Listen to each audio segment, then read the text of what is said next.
hope everybody's having a good time because we all just heard that one loop for 15 seconds on repeat for 2 minutes. If you saw me accidentally stop the video at the beginning, no, you didn't. That was a joke.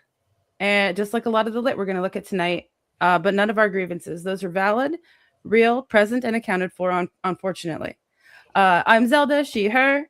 They, them is also fine. I'm happy to chair a committee that I don't think anybody besides the people here know about, which is the Progressive Mass Fun Squad. It's where all the cool, definitely still dorky and nerdy stuff, but fun also happens. Just kidding. It's really fun to knock on doors. Anyway, I'm here with three of my coolest friends. John, you guys have probably never met him or heard of him before. Krista, who is perfect in every possible way, and Marissa, who also is. And many of you in the chat, I'm so excited to see you. I see Melanie. Shout out to Melanie. I'm going to be dropping some links. I'm Progressive Massachusetts 6145 for whatever reason. And Amy, you are number one. You're the best.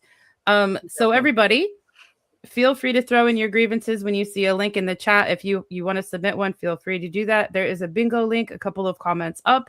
I don't know if there's going to be a prize, but probably something stupid for me. Joy of winning? Anyway, or the joy of losing? Yes, obviously that is the prize. That's we do not here to bring that up, John.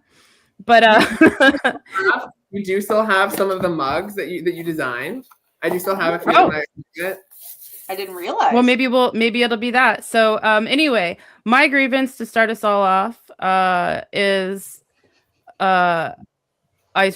I hate icebreakers. Many of the people named John are wrong about that. And I just want to throw that out there. Stop doing it. Nobody effing wants that. Nobody.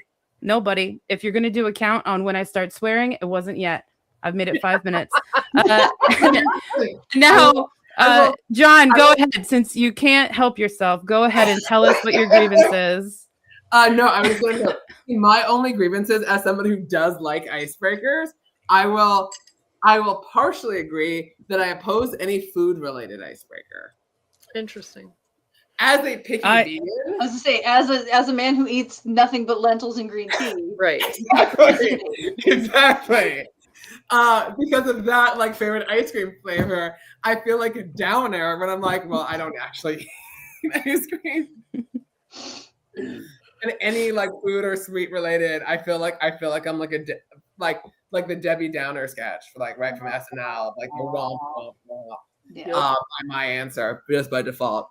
Like, I actually partially agree, although I like creative icebreakers.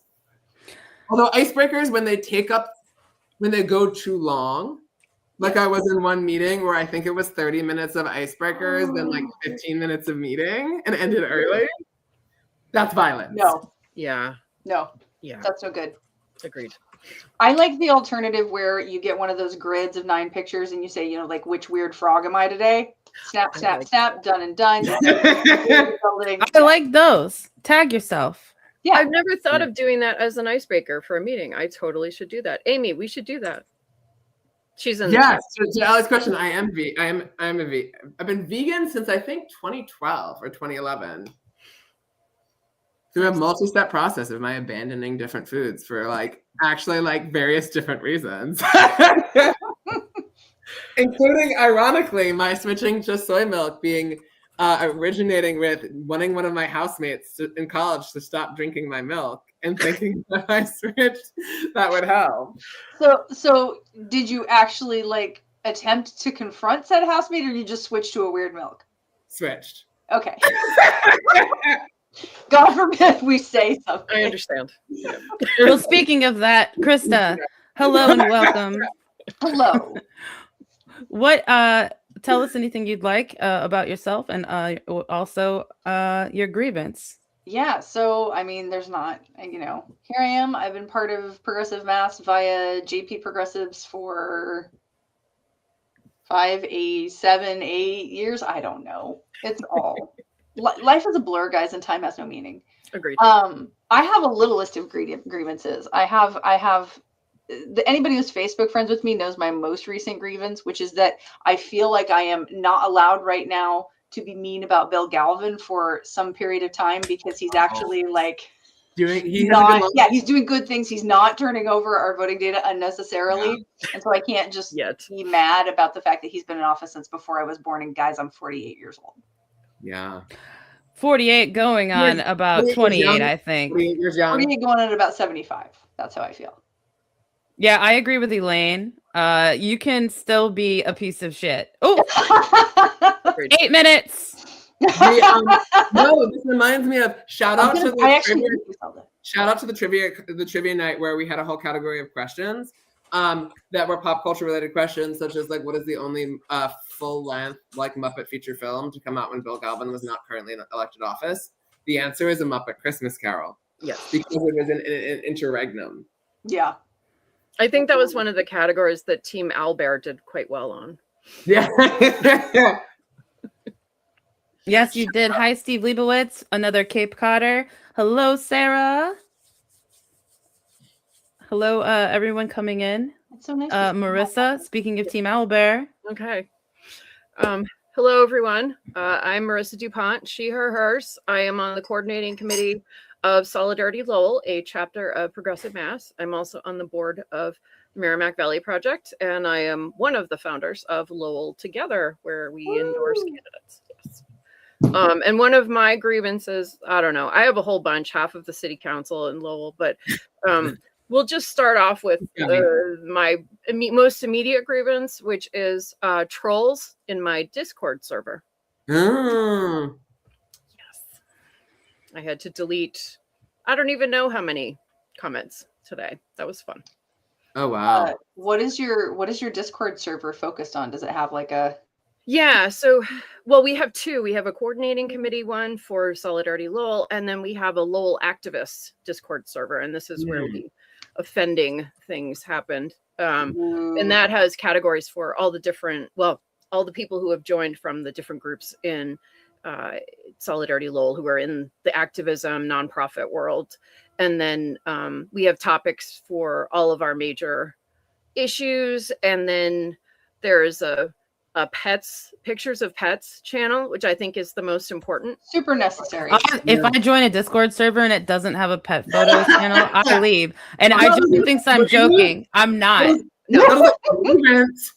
Discord channels that do not have channels devoted to pets. And then I have another one that was just like general fun stuff because that was also important, so I could post Randy Rainbow videos. There is actually, I never ended up finishing any like work on it, but there is actually a Progressive Mappily Discord. I am on if anybody is interested in joining that, they should hit me up, Zelda. However it is that you speak to me. Before I go, but like Marissa, you're talking about like the Discords, reminds me of what we were chatting about before, about how I kind of noted, give a heads up in advance when I was chatting with shout out Dan Rourke from UAW 9As. Even when you say his name. And a UMass Lowell PhD student who happens to have the same name as Lowell City Council member of the city council.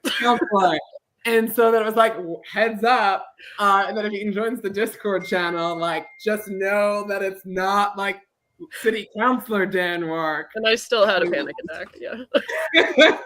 And just to fill everybody in, so the fun thing about Dan Rourke, the city councilor, not the other Dan Rourke, who will only ever be known as the other Dan Rourke. The city councilor, Dan Rourke, is also the cousin of the city manager because, you know, that's not a conflict of interest. And they also just voted for the city manager to extend his contract for an additional 3 years. And he gets paid almost, I think he's the third most of city managers in the whole state of Massachusetts. That includes the city of Boston, our little city of Lowell, which is nowhere near that size. Yeah. Oh, wow. That's like the stuff with the Quincy mayor, who was like the third highest paid mayor in the country after New York and LA. Yeah. What's Quincy got? Nothing. What's going on there that like they... Okay, sorry. I didn't. Quincy also where did the money come from? Yeah. Quincy also had the drama this year about there having a religious statue in front of the police department. Oh God. that was also like awkwardly looked like a police officer, like suffocating George Floyd at the same time. So like just layered upon Oh, wait, I missed that one. I missed that aspect. Yeah, I had people when I first heard about it, people noting about that it was like also super problematic in that way as well. In terms of if I can do for an opening grievance, when I was thinking today about what are things that annoyed me this year, and I feel like I have mentioned this on past years, but having done a good amount of like ballot question signature collection this fall, I always get pissed off if somebody says no thank you when I ask them to sign for a petition, because like, why are you thanking me? If you're telling me, John, that is the pettiest grievance. Oh my god! Somebody was And the pettiest grievance award goes to John. I love this. Why? Why Here's are you your trophy, John. No. Clearly, I'm not thankful for my for me asking you for this. I'm not offering you a product. I'm not like the person that people who are handing out free Kraft mac and cheese.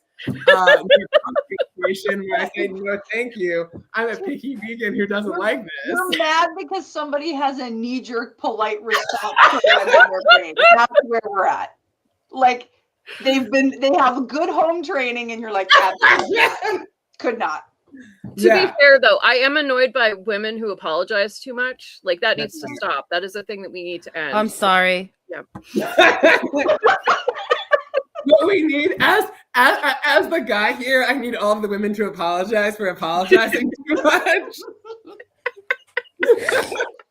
Oh, I couldn't help myself. I'm so I'm not sorry. The boys are excited to see John. Oh, hey, Indocino. Hey, Melody. Nice. That made me laugh though, that comment. Like they're excited to see John and only John. And I was like, wow. Exactly. Wow, thanks.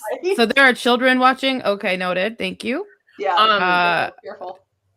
My grievance is I can't join the chat. I've tried with 3 different accounts and it's not working. So Oh, I didn't even think.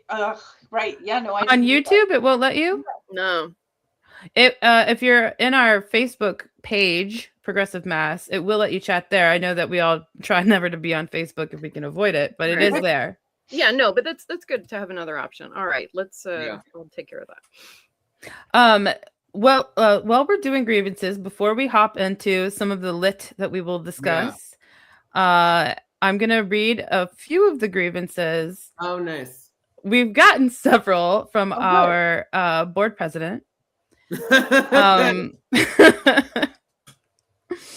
So first of all, we need to rein in big candy. We were barely halfway through the Halloween candy when Dan's kids started receiving chocolate turkeys for Thanksgiving. Okay. Hankukkah Candles is traditional, fine. But Dan's dad got kids 3 giant 3-ounce chocolate coins. They're 5 inches in diameter. That's disgusting. And as soon as Christmas is over, grocery stores are going to have Valentine's stuff on the shelves. Yeah. It's sucrose fueled madness. Let me tag onto this, Dan, if you can hear me. First of all, full support. Second, I was out yesterday doing an annual Christmas shop, pretty much not exactly against my will, but like I hate shopping, grievance. But like I was in a Home Goods in Plymouth, Mass, and there were effing Valentine's cat toys. And I was like, this isn't even like a first stop on the market, like for crap. This is a Home Goods. There's Valentine. And I'm not talking about like a heart. I'm talking about a aisle of cats toys that were specifically Valentine. Not there since last year. I don't know. I've never been into that Home Goods. Wait, in terms of like, I don't think so. In terms of early holiday stuff, one thing that I feel like I have to comment in terms of like early holiday stuff, that I believe that later this week, probably tomorrow, depending on how Billboard's Hot 100 releases things, that Mariah Carey's All I Want for Christmas Is You will become the song with the most weeks at the #1 on the Billboard Hot 100, and that is deeply funny. It's weird you say that because I actually have 15 grievances here about your addiction to this song. It's weird, and they're all from different emails. I'm kidding. Nobody is upset about it. We all are charmed by it. It's wonderful. It's one of the very good modern Christmas songs. Like every time somebody make like most contemporary new holiday songs just aren't good. I lost Whamageddon today, by the way. Oh, I'm I'll let sorry. you all know. I Actually, love that song. I don't understand Whamageddon because I'm like thrilled when I hear that song. No, I I'm love like, it. yes. That was like before Whamageddon was a thing. That was my favorite Christmas song, and my husband gets so annoyed because he hates it. It makes me like it more. Dan, I don't know if you can hear me, but that made me like it more. Marissa's Dan. Yes, he's Okay, I was like trying to understand what you keep saying. I thought it was like Dan Kusher, and you were like no. in the chat, but I couldn't see him only or something. No. I'm looking at the spreadsheet of grievances on which our lovely president has. Actually, Dan just got here. He missed the shout out to his diatribe against Big Candy. Oh yeah, I did your Big Candy one, but we have a few of these. So here's another one. That one looks like it's going to be a lot. So we'll do this toddler pants one. Toddler pants? 2-year-olds' pants are either too tall or too short, but fit the waist, or are the right length. Oh, I'm sorry, I can't read. Your toddler's pants are either too short but fit the waist, or are the right length but too loose on the waist. So basically, he's wearing capris this winter. Listen, he's wearing fashionable. women's pants. This is why it's joggers and leggings only for the small people. Yeah, same. Yeah, I don't. Toddler. I was reading the word though, so I actually that's probably what screwed me up. If you showed me a picture of the child, I would not be able to tell you what it was. Yeah, Progressive Dan is here. Mm-hmm. But yeah, so that's 2 of our grievances, both from the president. Well, I need to tell Dan he needs to just think of this differently. I bought this pair. Mind you, my children are 16 and 13, so it's been a hot minute, right? But when my eldest was little, I bought this pair. I think they were Baby Gap, like almost leggings, and they were weirdly long, but they were tight enough you could sort of pull them up. And he wore them for a year, and then his younger brother wore them for 18 months because he like did this whole thing where he didn't grow for a long period. But they basically went from like long pants to shorts because they were just like super stretchy. It was magical. It was like the best, $18 I spent ever. Sorry, I just got totally distracted because somebody in the chat is talking about how Andrew originally was a gangland hit job. Yeah, I like that we both got distracted by that. Ryan Hammond, we love him. He knows everything. Hi, Ryan. About music. He does. Ryan runs really cool music listening nights at times, and it's lovely. And George Michael's solo stuff, yes, is great, but Wham is awesome, and you need to embrace the piece.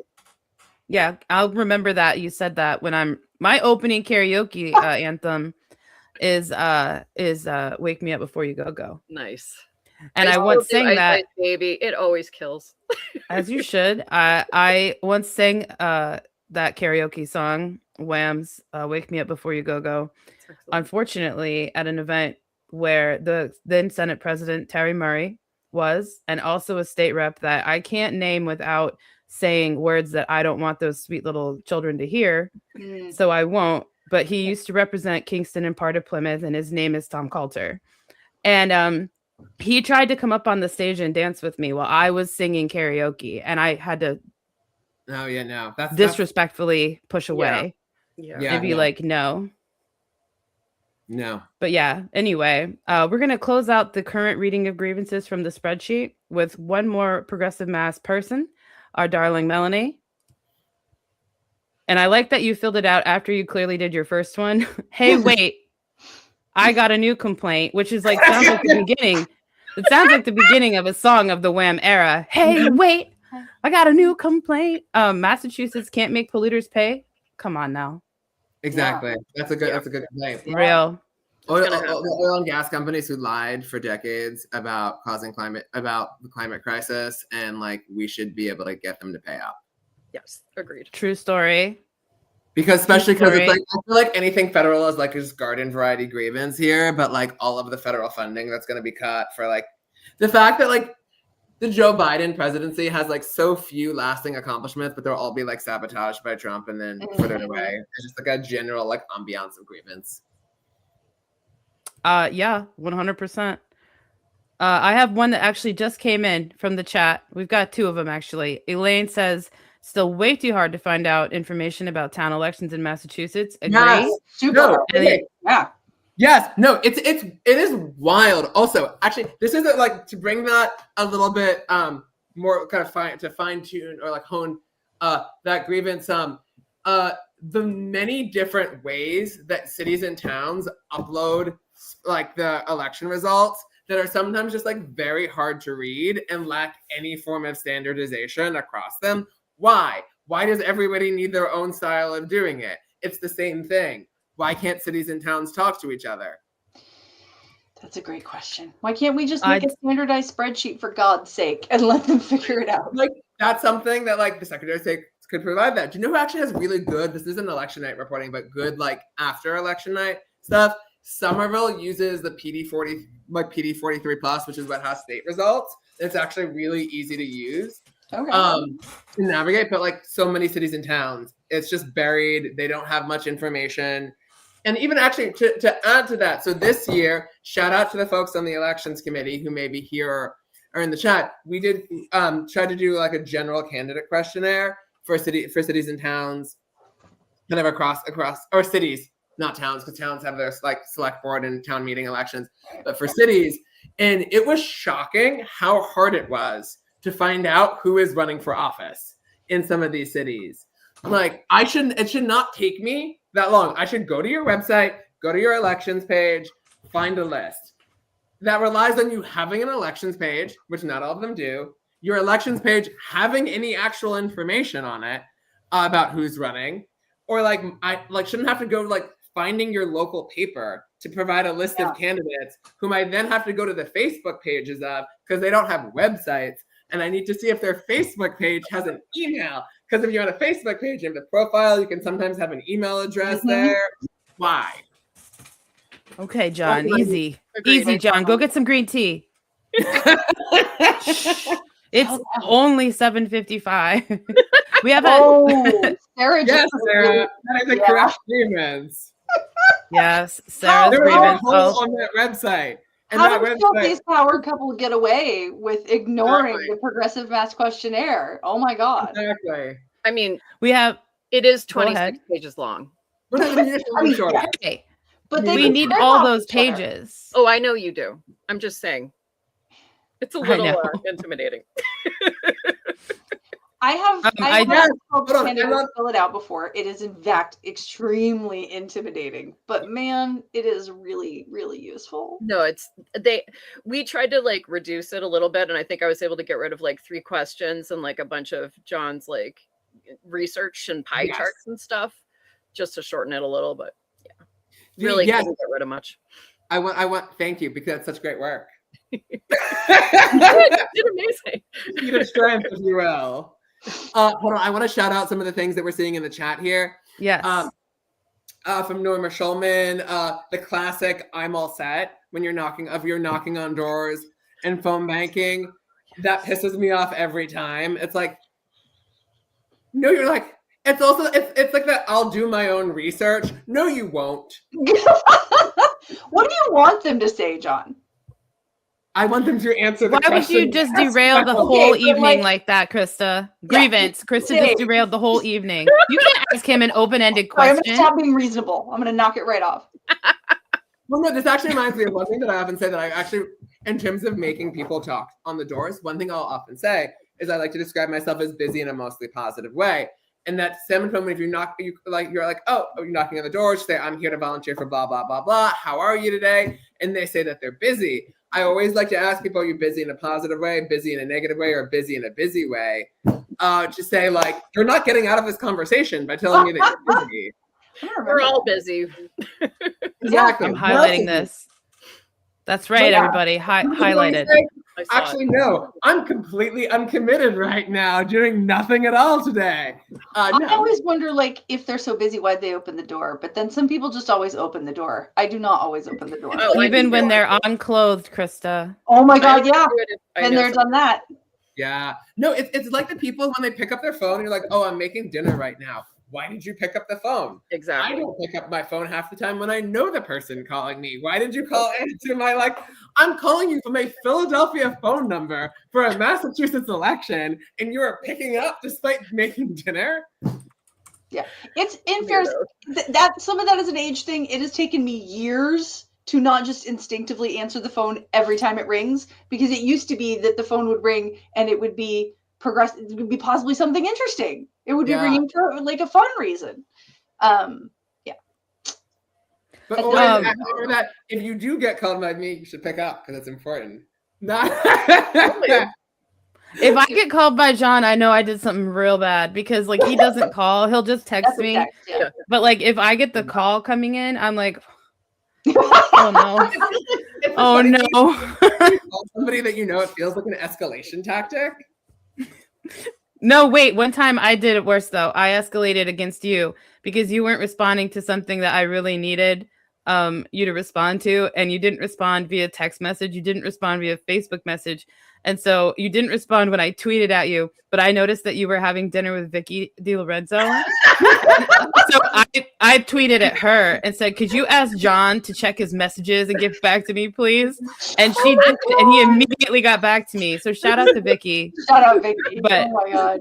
Shout out to Elaine Elaine. Thank you. You're being very sweet to me in chat, and I do appreciate it. But shout out to Elaine's project of making accessible information to municipalities. And I owe you so much labor on that. I'm sorry. Yes. But thank you so much. Like, you are wonderful. Shout out to Elaine. I want to see some other things in the chat. Yeah. I see Dan's mention of the Worcester YouTube live stream showing tables of election results, which is just like aggressively unhelpful. It's like, it's a very different thing than like, I remember seeing that. I think like it rotates across things as opposed to like Boston's is like somewhat unhelpful because it takes forever for them to actually get the unofficial results there. Yeah. But at least like it's stable, not a video. It's just like a still photograph of something. Is it like a time lapse? I forget exactly. Maybe it's still available on the Worcester YouTube page. It's like, and then the number of times it takes place is like so long to even make election results available is wild to me. It rotates to the results of different races. Thank you, Dan. Ugh. I want to shout out Mr. Whalen here saying that Ring doorbells. Yeah, I hate the whole concept of Ring doorbells in the first place. And the idea now that like you have 73 seconds or however long I stood on your doorstep and tried to like tuck this in a piece of literature into the frame of your door without ever touching your mailbox. ACAB includes Ring doorbells. Yeah, it does. And the Paw Patrol. The only good thing, 100% Paw Patrol. The only good thing about a Ring doorbell is that you get videos of like dogs knocking people over or people slipping on the ice, or like, you know, your standard like Instagram reel compilation. You can like scroll through as you desperately try to not think. Yeah, I was hoping that my new neighbor. I just moved house. Everybody, we just moved house. So, I at one point, right after I moved, the stairs on of our back door, were raining. It was raining and it was a little slippery. And I went outside to get something, or like, look, I don't remember what I was doing, but I slipped and bounced off of my butt, like boom, boom, boom, boom. Like it was comical. It had to be like straight down. And I was like, this is so embarrassing. And I had to like look around, you know, when you look around to see if anyone noticed before you let yourself cry. I was like, the more I thought about it, the more I was like, I really hope that like my back here neighbor has a camera, because I actually would love the footage. I think that would be so funny to like dun dun dun dun. Oh yeah, you'll just do like a loop of that. Thank you, like, Riot. That's the lo-fi version of Pink Pony Club. Yeah, the Pink Pony Club. Also, kind of shout out Zelda when you said like I moved and you said we, but it's unclear if that meant like you and Bowie, you and the cat. We all moved. Or that you've started saying I need to refer to myself in the plural. Oh yeah, I'm also now doing we, like the royal we. Yeah. Okay. Yeah. I'll try to remember that. That should go ahead and be one of your grievances if that was real. But no, I did mean me and Bowie, but yeah, and the cat. Eugene is here. She's behind me. Hi, Eugene. I'll see to pull up some stuff in the chat. One of the comments from Norma reminds me of a definite grievance that Massachusetts doesn't have same-day registration yet. When our neighboring states will have this, it is something that if poll workers also already have to give people provisional ballots if they think that they're registered and they don't show up in the books, why not just register them and allow them to vote and update that? We now have like Boston now had like electrical pads as opposed to print ones. Yeah. That makes same-day registration even more seamless of a process. If somebody, like, nobody who's eligible to vote and shows up to vote should be turned away. I know that there are various people who will complain about same-day registration, meaning that, like, hordes of college students could be voting. We would be so lucky. Yeah. Not by contrast, the polling place near me, that's largely Northeastern student dorms. It's Northeastern student dorms and transitional housing at the YMCA. Had only 9 people vote. Yeah. Election. I think I it like was the idea. Yeah. 5 Sorry. 4 in person, 5 by mail, I believe, maybe 3-6. And I like the idea that they still think college students won't still be lazy and like not lazy but busy, not interested. Exactly. Like, we don't make it easy for them to want to vote either. So like exactly. magically making it so they could like wake up and go, you know what? Actually, like, come on. Exactly. There's still work that needs to do. Like, it doesn't mean, like, you'll still need to do the work of reaching out to people, which is what everybody should be doing in election season. You should be so excited to have a bunch of new people who move to the area. Also, in terms of grievances, our primary next year, our state primary is September. I am tired of thinking of having to do, like, get out the vote on September 1st. When in many parts of it's true, it'll be true in Boston, it'll be true in places like Cambridge, Somerville, it'll be true in Brookline, it'll be true in a number of cities across the state where September 1st is the big move-in day. Nobody wants to go like buzz in a building or knock on a door where you see a moving van outside. No, and no, because they don't have same-day registration, that they probably can't come vote anyway. Exactly. It'll be a higher moved rate than my 2016 Bernie Sanders canvases in Back Bay, where everybody was under 35 and 40% had moved. Oh my god. Yeah. Well, okay, so there you go. Will Gavin's got all the give he's gonna get from me because September 1st move-in day. Are you kidding me? See, it didn't take that long. You thought it would be like 6 months. I'm over it. No, it doesn't take that long. The legislature passed that, which is wild. Like, they could have chosen something about September 1st. Yeah. Also, I want to shout out. Also coming in from the chat, political candidates who have Facebook and Instagram and they don't have websites. Oh my god! I was about to say that we had that come in. We had that come in from the chat. I'm assuming from the same person. I'm a little worried that that's like my most boomer coded opinion, though. It's wild to me, why you should have an issues page. Yes, you absolutely should have an issues page. Your issues page may only be read by me, but you should have your website should be more than one page also. Yes, it should not just be a landing page with nothing else to learn. Imagine running for governor and being like that for just a shocking amount of time. Can't put my head I was on that. back to my first election, which was to make myself sound like a youngin', I guess. My first election being 2006. I remember one of the heuristics I used for deciding whom to vote for were, do you have a website? And if I couldn't find a website, was like, can I find literally anything about you online? Anything. Yeah. And you'd be lucky if they had a Facebook account. Exactly. Yeah, because they wouldn't have had you wouldn't yet have had the different social media stuff for them. So it's just anything. Yeah, exactly. And it is wild. While we're discussing what a website should be like, now might be a good time to talk about what a website used to be, aka a lit piece.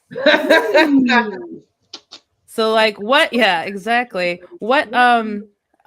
All of us have worked in campaigns for a long time. A couple of us at least have designed, who are here, and I know in chat there's a ton of you who have designed lit for candidates, issues, whatever. So I'm sure we all have some strong opinions. I will say a lot of it is opinion, but let me be clear. There are objective problems. There are things that are always wrong. Some of you might be looking at your bingo card and being like, how come Zelda added yellow where it doesn't belong? Just trust me. You know it when you see it, okay? Yep. Oh, I'm now intrigued to take out any pieces of lit that I have that have yellow for the sake of does the yellow belong? You'll The see. yellow does belong. Like if it's a photo and the sun is in it. Yes. Yep.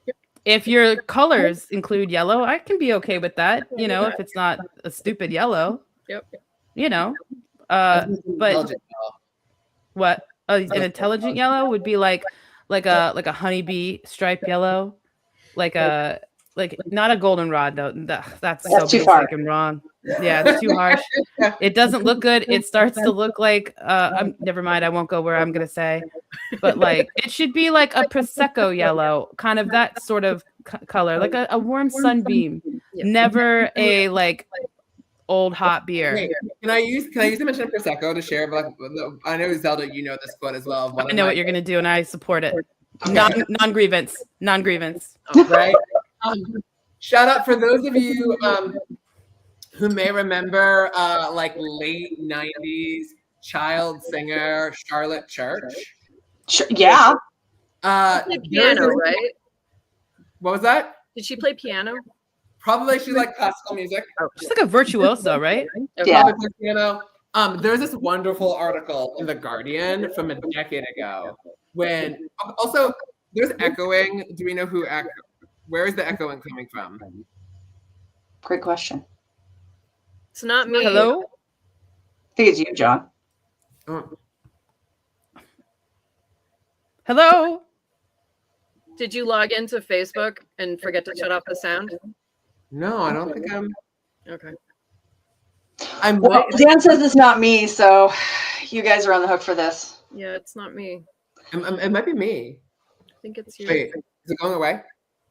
I might after I finish this. I might leave and come back. Oh, okay. Elaine says it's coming from the empty house. How accurate. Yeah, exactly. I'm wearing headphones, so Can I just Hold on. Oh no. finish what you were saying, John? But then I want to talk about something that happened in the comments here. Okay. Yes. So Charlotte Church was participating in anti-austerity protests in the UK, and she was getting criticized by a lot of like right-wing commentators as being like a limousine liberal, or as they call them in the UK, champagne socialists. And she had this great article with the line of, quote, as for him and others denigrating me as a, quote, champagne socialist, I have to say I'm more of a Prosecco girl myself. Nice. Nicely done. Just 10 out of 10. That's 10 out of 10 line. Yes. No notes. beautiful. So Amy mentioned in the chat that she accidentally insulted the designer of a sign. But to be fair, it's for my city councilor, who is horrible, who has had the same sign since she first ran, whoever knows how long ago. She was started on the school committee and now she moved up to city council. But the sign is butt ugly. So it's like, it is yellow, first of all, yellow. Where it doesn't belong. Right. But it is not a nice yellow. It's like a dirty, almost brown yellow. And I guess it's supposed to be the color of a school bus. And then the text is like, just like the most basic font, like Arial. Like I don't hate Arial, but like it said nothing about her, and it was just black. Anyway, so Amy made a comment in a group chat with me and her and another friend, and said, "Oh yeah, you know this sign sucked." And then our friend was like, "Oh yeah, I designed that way back when," and we're like, "Oh." Oh. But like then I privately messaged Amy, but you were right. You're absolutely right. That That's sign is funny. horrible. I'm sorry she designed it, and she probably realizes how bad it is now. So that's good. But like, Well, I mean, the question in the chat, but but she's been in office, so maybe the sign's colors actually work. Maybe We've already talked about how people have wrong opinions all the time. I mean, It's true. it just because you're running for office and you're a bad person doesn't mean you have to have ugly design work. Okay. It's true. This isn't like exactly. It's like a bad person having ugly design. It's not like a Disney movie where like all of the bad candidates are going to inherently have ugly signs. Oh, it's not like the Vanity Fair photo shoot where like you have all the money and power in the world and you don't know, like, because you're such a piece of garbage, like that no one who like wants to do you any favors behind you. That to not look like a dumb Rubio photo. What Oh, what is They that? were brilliant. What is he doing? It was so good. Why did he agree to stand like that? No, but there's like multiple, like what's her name? Where she's standing next to the chair, and the chair is fully facing the camera. Like any photographer would have. and it has a button dent. Did you see the thing about JD Vance offering a photographer money to make other people look bad? Yes. No. But that sounds like the right flavor of petty. Exactly. It's super petty, and there's like I only see thread stuff when Instagram is like, "Hey, you should look at this," and then I'm like, "Fine." And that's how I ended up on Threads because my curiosity about something that was petty. They got me, man. They shot me right in the heart with my love of pettiness. Yeah. Fine. And the Cupid of petty would be like a really cute little idea. We should remember this, John. Like a Cupid, but for pettiness. Like that's a good one. I would get that job and I would go to the Mass Dems convention and I'll be right back with the Mass Dems talk. But anyway, like imagine that. But anyway, okay. Like there was one and it was a close up on what's her name's lip filler injection. Yeah, and all of these white women are like, and I know what I look like. Okay, I can see myself, but they're like, you shouldn't be making fun of people's appearances. Like that's punching down and it's so mean. And I'm like, I'm so like disrespectfully, absolutely not sorry. 1,000,000% feel free making fun of that appearance. Mm-hmm. And then they'll be like, I say how much I love Zelda being like, as a white, I acknowledge that I'm a white woman, and then does white woman voice. Yeah, no. Yeah. Well, that's what they sound like when you read it. You can hear it. Mm-hmm. Totally. Mm-hmm. Okay, actually, Karen. Yeah. Actually, it's the people who are getting made fun of won't hear you, but the people that you're friends with who have those same insecurities will. I'm sorry, but I don't have friends who are murdering people like that. As far as I know, I mean, Yep. Yeah. When you're a horrible person, all bets are off. Yeah. It is endlessly fascinating to me that her husband is 7,000 years old. Yeah. Yeah, no, it is wild. Creepy. I don't get it. I have many friends from all across age ranges. I have friends in their 20s and I have friends who are 80, and that like, but the romantic, she has a kid with an old man. Yeah, it's gross. Yeah, she's like she's 28. Yeah. I thought I'll be 43 next month. If you guys can sense the powerful aura around me, it's because we're days away from Capricorn season and I am becoming more and more powerful with each passing moment. But like, but it's almost time. But I don't feel like I look older than her. No. And she's 28. Yeah. No, she's evil ages you. It ages you, and then also like, just like I would really love to see her with her face like washed. I feel like there's a certain layer of just like spackle on there that's like set. It's the thing where like the older I get, the less makeup I wear because it just settles into lines and makes you look worse. Yeah. And like she's just layering it on so thick that even whatever lines a 28-year-old generates have started to like collect, and she also needs, like, some of us just aren't made to wear sparkle eyeshadow. Like it doesn't reflect nicely on everybody. And I think she expected them to do touch-ups on her pictures. Yeah. You know. And they're like, haha, no. Yeah. I want a quick comment. Then exactly. I was going to elevate a few things in the chat that you've elevated on screen. After also noting, I was just about to comment on. Actually, continue talking about other things. I was just what you said reminded me of something I forgot. Grievance for getting my comments you're about to make mid-comment. No, I'm dying over the Veruca Salt cover band. That is that was quite good. A reference for amazing kind of person, hitting hard. Absolutely love it. Elaine, I'm sure you were wearing the sparkly eyeshadow very, very well. Caroline Levitt does not possess that skill. It's true.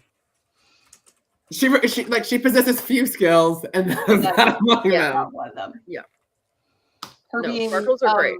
incredibly angry for no reason. Oh, I was. Oh, In terms of people who age a lot because of evil, Stephen Miller's only 40. Yeah, disgusting. Sometimes the people younger than you are Beyonce, and sometimes that's what's going on. But Yeah. Sarah, I believe, is one of our judges. Is that correct? Yeah.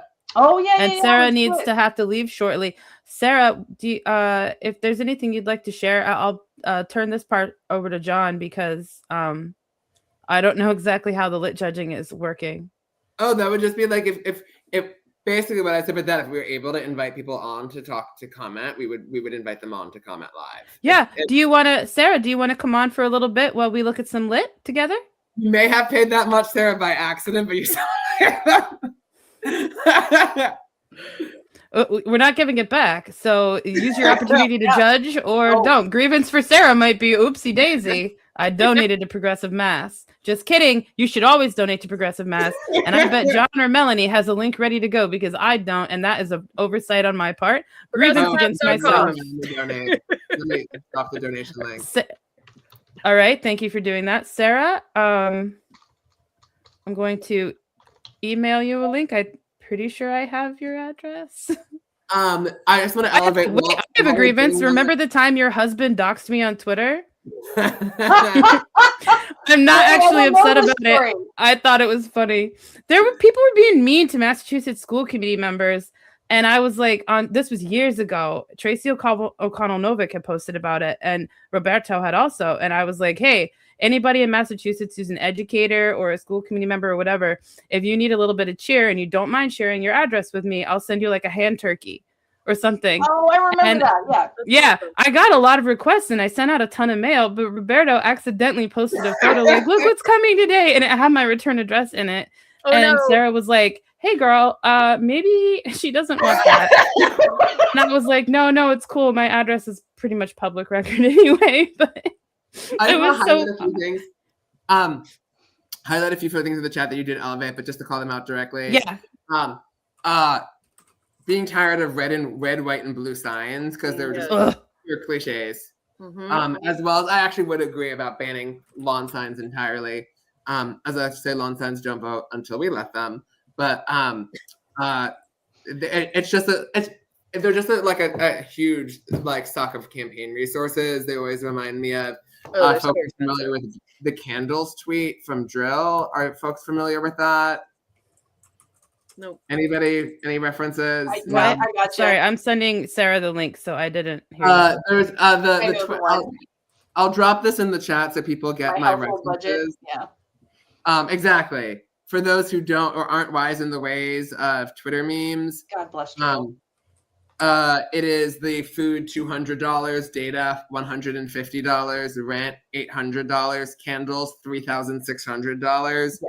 Utility $150. Someone who is good at the economy, please help me budget this. My family is dying. That is how I view of campaigns and lawn signs. Yeah, it's accurate. Sarah, I just typed this in the chat. I don't have your email, which is crazy. So I just sent it to you via Facebook Messenger. What other things did I want to elevate? I'll also elevate the grievance of people who say things in candidate questionnaires that they don't follow up with once elected. Yeah. Perennial grievance. We have also shout out if you go to the Progressive Mass website, there are questionnaires going all the way back to 2013. So you can look at welcome. About 2013. Yes. Shout out to the questionnaires. Welcome to Sarah and Roberto. I don't know if he counts as a judge because I don't remember seeing that on the spreadsheet. Did he donate too? We have a joint. No, but it's not a joint judging. Like, what are you now? Are you like the Clarence Thomas and like Ginny like of the friggin' court? Like, is that what's going on? No, because Ginny Thomas doesn't have her own elected position, and Sarah does. Is there a progressive mag flag or mass flag upside down outside? Like, oh dear. Yes, I do want to highlight this. Congratulations to you, Roberto. Thank you. Oh, this is not related to the Roberto and Sarah power couple. I want to know. Ed says that lawn signs don't vote, and this is all true. But Ed, do you want me to take down my ranked choice? He definitely It does not. Oh! Signs don't vote, but we will kill you if you remove your sign for us. So, they make really great decorations at your summer barbecue. You know, that's actually one of the best uses of a lawn sign that I've seen before is a candidate who used old lawn signs and cut them up and made them into clipboards. Oh, Oh, cute. That's a good I one. thought that was really clever. I had a That is friend who cute. made a giant outdoor chess set out of her old lawn signs. That's That's extra. Okay. It was pretty That's a cool. lot of lawn signs. It was. that's a big yard. I helped cut them. My hands you were do- tired after. Yeah, my, and- my favorite yard sign story was that when I was running for rep, there was this house that had signs for all 4 candidates who were running in the race. Oh my god. For no reason, including the Didn't one he read Republican. it? So it was 3 Democrats and 1 Republican. Just performing a public service. It is. Like, they just I want to feel like get it's the word like- out, man. Exactly. I was like, it's probably this person who, like, in this really, in a way, charming but incredibly naive way, thought that they're just like educating the public about who's running, and that's what lawn signs are. Or you just don't know how to say no, and everybody they're asked and you just kept going. They're just really indecisive. Yeah. Ooh. Oh, that's Yeah. Norma has an excellent suggestion Yeah, about yes. using them for Oh, turning that them is into your nice. large overpass letters. Yeah. That's On awesome. that note, Norma, there was a person who was known as like the sign bandit in Falmouth for a while, a few years ago, like 2016, I think. They were stealing signs and painting over them and then painting their business name on it. Like, and they were a local painter, so it was kind of funny. That But is kind of also it was annoying if you were one of the campaigns that was losing signs. Yeah. Which is why I always use like very bright colors to avoid that kind of thing now, because you yellow. can't paint. Yeah, never yellow, John. No. I like the color yellow, just so everyone knows. Yeah. I like yellow. I don't care for certain color. If I see a highlighter, no, No. don't put that on your lip. No highlighter. It's never going to print the way that you think it will. No, it won't. But anyway, John, do you have some lit? I can make you like a spotlighted person, I think, if you would like to be. Are you going to be holding up lit, or do you have lit you're going to share on the screen? Well, I think we have stuff that we can share on the screen. Don't we have a drive folder with things? Oh yeah.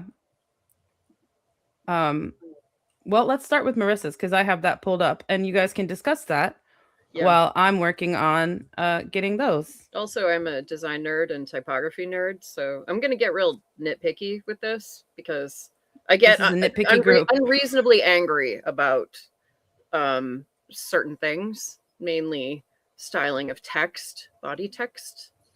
So basically, I paid for consulting services from Marissa to review the designs I did for Roberto. That's what's happening. Yeah, we need to pull them up. I think I need access for them because I have the spreadsheet where they're submitted, but I don't have access to the. I have a couple good ones in front of me, but I don't have printouts of the bad ones. Those are all pictures. Okay, that's fine. a good one. This is So a good go one. ahead. This is, Vesna Noon, who ran for city council at large here in Lowell. We love him. He's fantastic. I think it's nice. There's a good amount of white space. Everything's perfectly aligned. I know the gal who designed this. She's amazing. And like the pictures are good. Like it's a really good card. Good balance. Okay. Yeah. Looks like she did what I can't do, which is to let there be space and not Okay, create. I have Yeah. access to some of our voters. Yeah. Marcos is we love Marcos too. He ran for city council in District 8 here in Lowell, which is the Upper Highlands. And I like this one because first of all, I know the guy who paid for it. Second of all, it's a like a regular like 4x, I don't know if it's a 4x6 or a 3x5, but it's just a little card. This is his palm card, and this is what he passed out to people ahead of the primary, and he won that primary. I'm not sure how much of it was because of this card. It is a little busy, but I was gonna say. Yeah, I like the text for Marcos Candido. It reads like 70s to me, but in a good way. Yeah. It's a little And then, like, long. The colors were really different than what a lot of the other candidates were choosing. It stood out. It was good. Yeah. I feel like there are a number of things that I just think are like nice touches on this. Like I do like the believer in a better Lowell as like an identity statement for the candidate. I think His that's messaging was fantastic. He's done a lot with the Democratic Socialists, and he targeted a lot of younger folks. And I think this card for that group really worked well. The only thing that I don't like is on the back where it says "Dare to struggle, dare to win." I think he has like a stroke or something on that text, and I'm not a fan of that. But the rest of it I thought was really good. I mostly like it, but the all caps text is stressing me out. Yeah, It's already busy, and that, at least for me, makes it that much more like visually hectic. So yeah, but I love the colors. Yeah, me too. I think text is more readable when it's not all caps. Agreed. I remember when I was in either Japan or China, and someone had something in all caps, and the students who were from that country were like, I can't read this. Like, they literally were not accustomed to reading it. Oh, interesting. No, things like that are really important. Definitely. Lower rents. Yeah, you're right. The kerning, something could have been done there, surely. Yeah. No, he was great thing about Marcos is him and his partner did almost all the graphics and stuff for their whole campaign. And you could tell that they were new to graphic design. They probably did this in Canva. So they did screw ups. You know, they made a couple of mistakes in terms of like typography and whatever. But for the most part, it was they were really solid on their design. I do have one of the Roberta mailers if we want to either praise or trash talk the Roberta mailer. In a second for sure. Let's finish up with these ones that Marissa sent. Okay, so we've been talking about Dan Rourke. This is Dan Rourke. He sent 5 8x10 postcards. These are huge with just stock photos, really stupid like slogans, some of which is hard to read. And then not to mention that the Rourke Bridge, that's fucking Comic Sans. Sorry for my language. It is. That's on my card. That's on my card. I feel very strongly about this. And then also, that's like an emoji. That's really funny. Yeah. It's not someone put it on the photo? Yeah. Wait, what is it? Yeah. And also, I will point out that bridge is named after his dad or his uncle or something. And like, maybe don't like call something that's named after you, and like the bridge is a big deal. And I could go into that whole story, but we don't have time for that. But like, it's confusing to people. Like, why would you do that? Like, I don't even get it. Like, was the bridge like, why was it a temporary work bridge? So I'll try to give you the short version. So 1983, they built this temporary bridge to replace another bridge that was falling down because they were planning on building a permanent bridge. That didn't happen. It is just now, as of like 3 months ago, starting to be under construction, the new bridge that's going to be going in there. So people are still traveling over a bridge that should have been demolished like 25 years ago. It is not safe. I've kayaked under that bridge and you see stuff that you're like, oh, that is not good. And what is the graphic on the yellow? What is that supposed to be? So that's just like a hand holding that card that says actions speak louder than words. No, not that. Like on the bridge. Oh, that's the emoji. I think it says, I guess the joke was on us. Yeah. Oh God. Impossible to read, but yellow where it doesn't belong. Yeah. Is this lit from 2025 or 2021? I think. Okay. Yeah. That would have also been questionable. But to be fair, he sent out the same types of stuff after this. Like, I don't think his design has gotten any better. What's funny is I feel like it's like the random Benjamin Franklin quote. That was just It also has the vibe like, I don't know, like maybe that's in like the kind of what is like the Farmer's Almanac or a kind of book, but like it feels the quote like the type of quote that's like actually never said by the person that you quote. That like you could have just chosen some random quote and said like Abraham Lincoln. Yeah. Exactly. Like it doesn't say where Benjamin Franklin said this or why. Why? Yeah. And like the clearly stock photo hand. Oh, it's so bad. Yep. Yeah, and like I said, there were 5 of these. I don't know if I included any of the other ones, but like they were all awful. I don't know about a stock hand. That was Benjamin Franklin's hand, I believe. I believe that when How dare you suggest that is a stock photo? This I'm going to point out the unnecessary use of yellow, especially on the back of the card. the front of the card doesn't bother me as much, but that obviously is a stock photo, and like her face is wrong or AI or something. You know, she doesn't look like a human being. It's terrifying. And then the back is just a mess with the typography. You know, some of it aligns, some of it is aligned, right aligned, and that's hard to read. You should not do that. That is bad. And then some of it's all bold, again, bad. Use bold collectively, like, oh, it's bad. It's so busy. Yeah. And then it's like, it's not even like a particularly good picture of him. And then there's like, I think that's just like a random picture of a woman and a child. I think that's a stock photo too. It's just Oh, that's not like his family?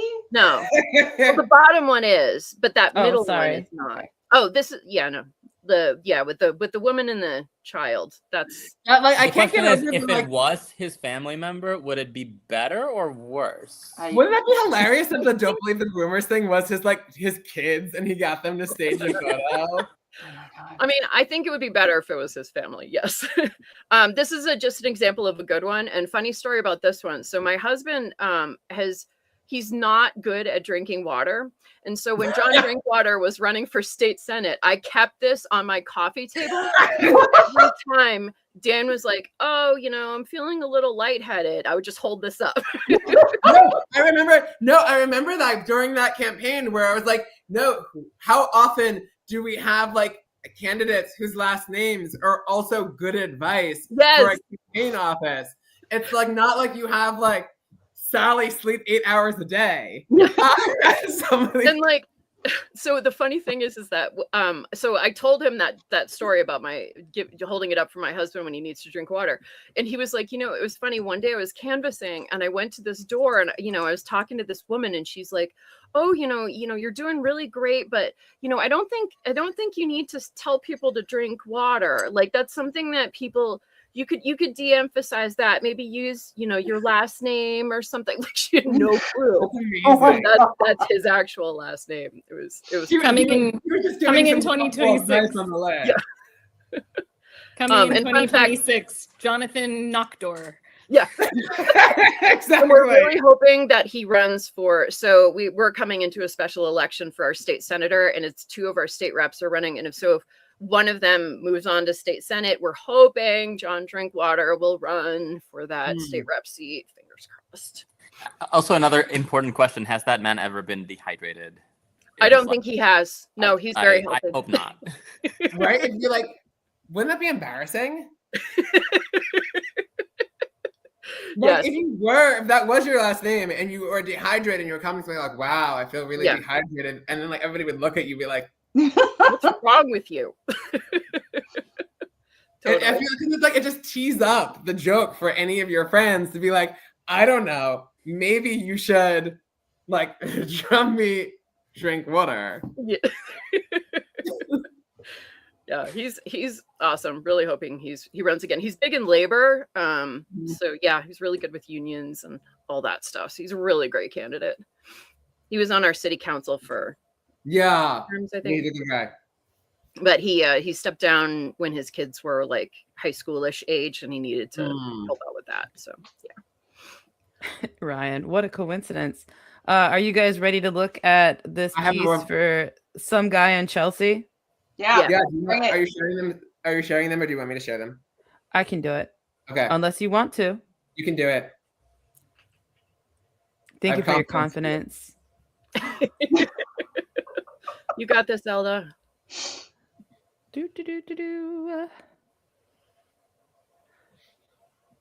Window. Oh yeah. There we go. There's a thing in the chat about our city manager and our ceremonial mayor and our cousins. Huh. All right, Zelda. How does this yellow rank? This yellow. Hold on. See, I knew this would come up when I saw the name. I knew this would come up. And here's why this yellow does belong. First of all, I do think it's a pleasing color. I don't have a problem with it. Second, Roberto is very connected to his university history. And this is those colors. I think that's nice. I'm no funning. I swear, come in peace. I think that this makes a lot of sense. I don't hate it. It catches your eye, and I bet you, at least if it's anything like the mailers where I live in the Commonwealth, it stands out because it's not effing Kelly Green who's got that on their bingo card. You know what I mean? I do not have Kelly Green, but it stands out. It's not red, white, and blue, and it's not effing Kelly Green. It's giving Kerry Gold butter, which is making the Irish people feel comfortable. And it's delicious. And it's delicious. I have a really good Kerrygold story for you guys that is a Massachusetts related story, tangentially political because of the person with whom I was shopping. But I need to make sure that the children aren't here anymore. So yeah, Button, if you're still here, I need to know that you're talking about that. They're about to hear a quoted, not me. I mean, I'll be saying it. But anyway, yeah, let's hear it. Let's hear what everybody has to say. I think it's lovely.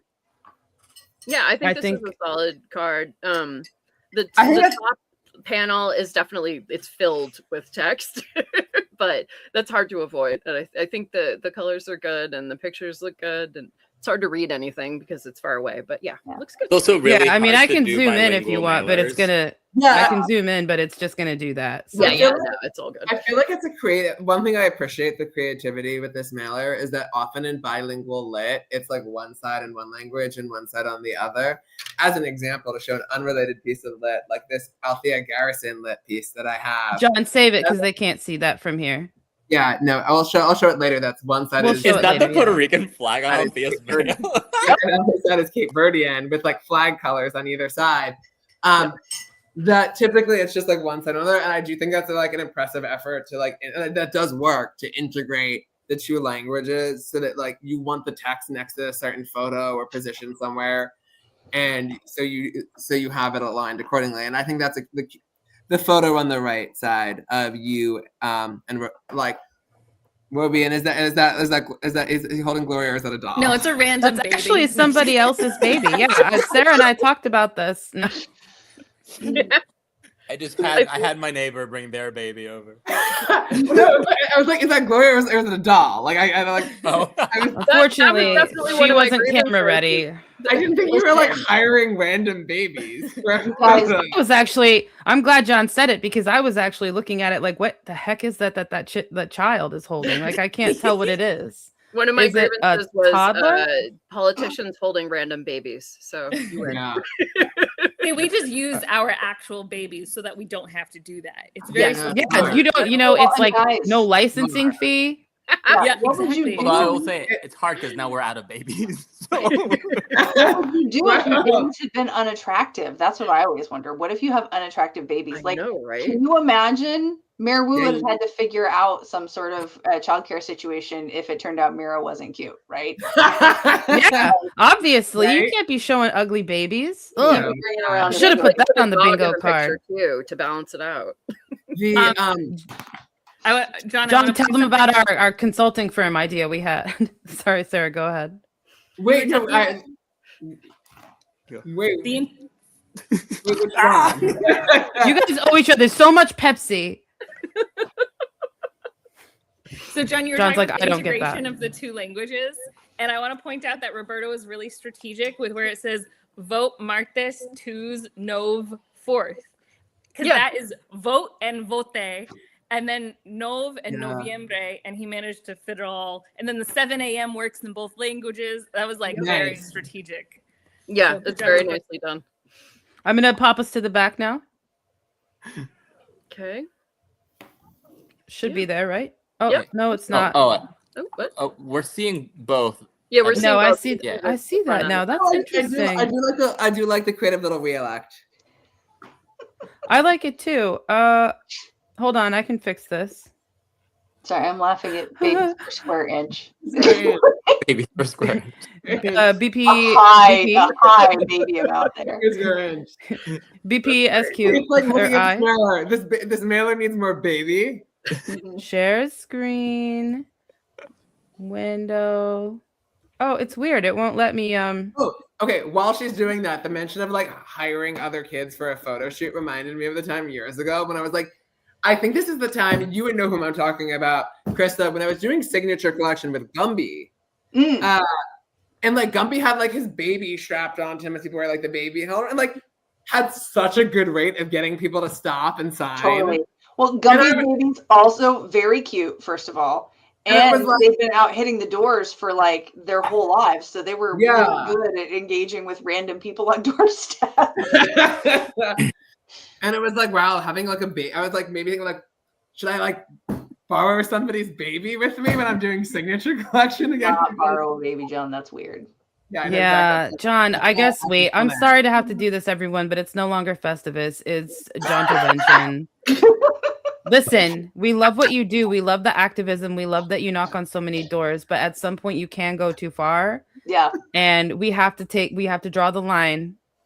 No, I have You not don't had need baby. to phone bank and canvas at the same time. And you certainly can't phone bank and canvas and steal a baby at the same time. What are you, like the witch in Rapunzel? Are you like, oh, that lady took all my Rampion. I'm going to take her baby and use it to get this person elected. Like how everyone else remembers it too, right? Yeah. Bones fairy tales. That's how it went. Mm-hmm. John, can you do the beast voice for everyone real quick? What? They're like, hello. John, I was doing a fairy tale production thingy for a while, and John did one of the readings, and he did Beauty and the Beast, and his beast voice, which he did not warn me he was going to be doing, came out.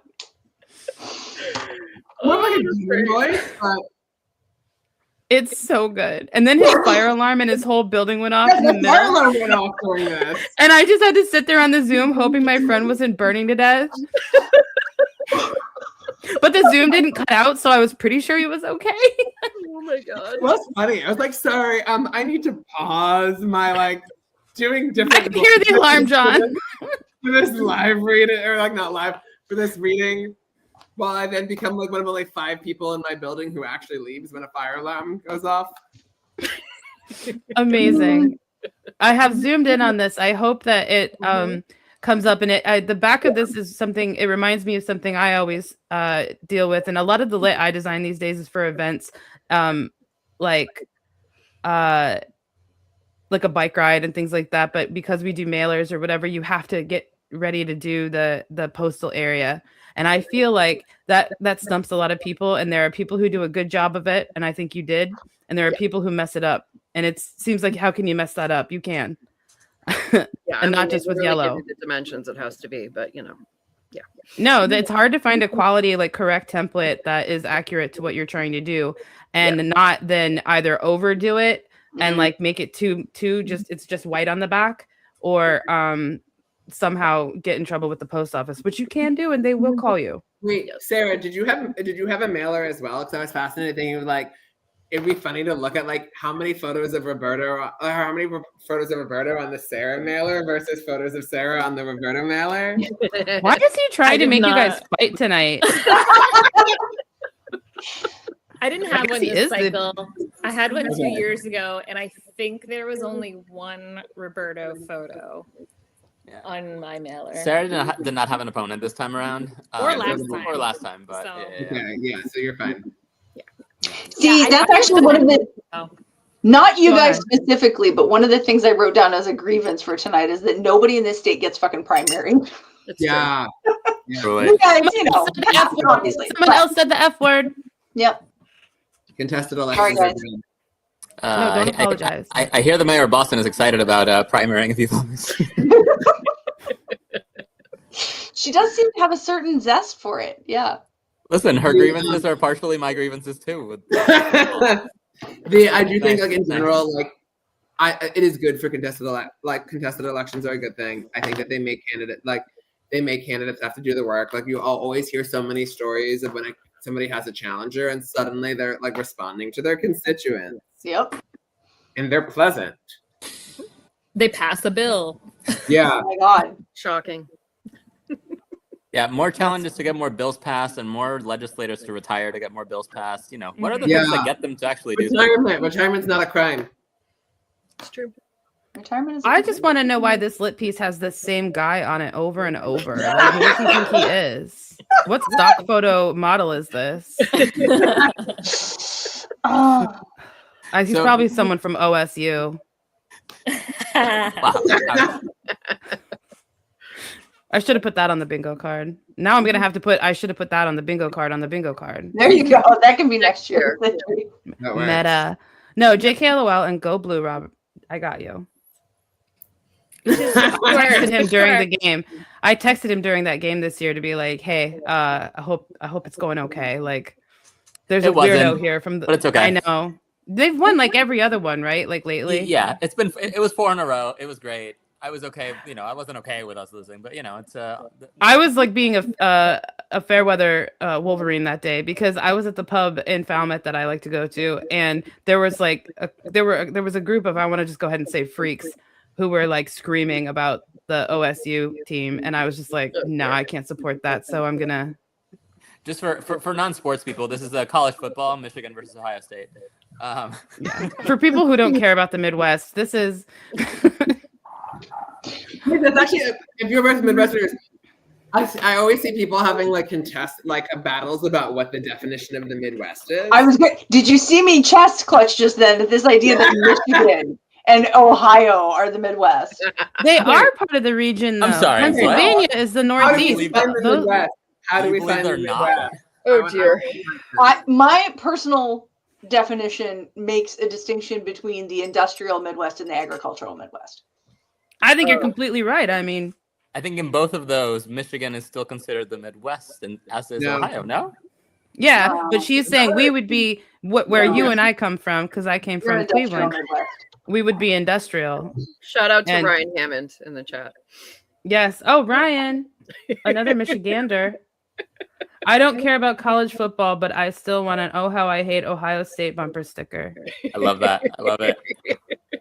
Shout out to Ryan. Okay, John, I'm gonna close this one out unless we have anything else to say about this. Everybody, let me see. Don't we have another? We have another. Oh, we have another one of yours. This one wouldn't let me open all of them at once, so I had to just do it. But I'm happy to. Yeah, I just have one question about my second one. I was very, very passionate about one choice that we made. So okay, hold on. I'm really curious about the thing that I just saw, and I was like, "That's a choice." Hold on, I'm getting there. That's a choice. You know that when he pulls that on you, it's gonna be a hurtful night.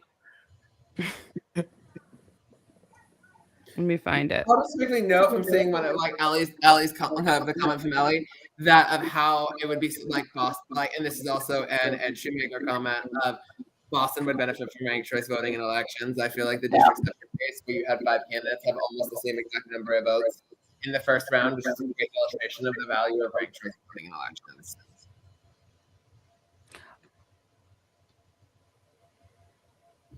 Nice. Sorry, guys. I'm just downloading it. I realized I missed it. This is a very professional committee. Yeah. Only the most professional effort and labor is done, especially by me. Of language. Wait, why won't you open? Okay. I'm fine, everybody. It's going to be fine. Wait, there are some other fun other ones on this that I think is definitely worth talking about after we do this. Yeah, of course. I've already got them ready to go. These ones, because he's here, I figured we would do. Yeah. I like this. I'm seeing like the AOC logo. Like that's the text, like the headline and stuff. That's what I'm seeing. I like the ballad in the background. I think that's really cute. The font, and I mean, if you have a picture of yourself with Ayanna Pressley, why would you not put it on your lid? I know, right? That's amazing. Hold on, you can have you scroll echo down? again. Scroll down on this because I feel like that's the thing that's the choice. Yep.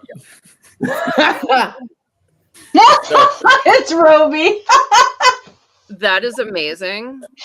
So Sarah, I just want to say Sarah was not on board with my choice, and I was like, no, we're doing this because I want a pumpkin. Yes. I mean, election day was like 2 days after Halloween. I was Yeah. like, this is on theme, it's on brand. Let's just do this. Yes. So yay or nay? I love it. I think it's amazing. I love anything Halloween, though, to be fair. But I think it's awesome. Say hello. Hello. Hi. Hey, buddy. Hi. Oh, so cute. Roby is a literature celebrity. Yep. One away. It's true.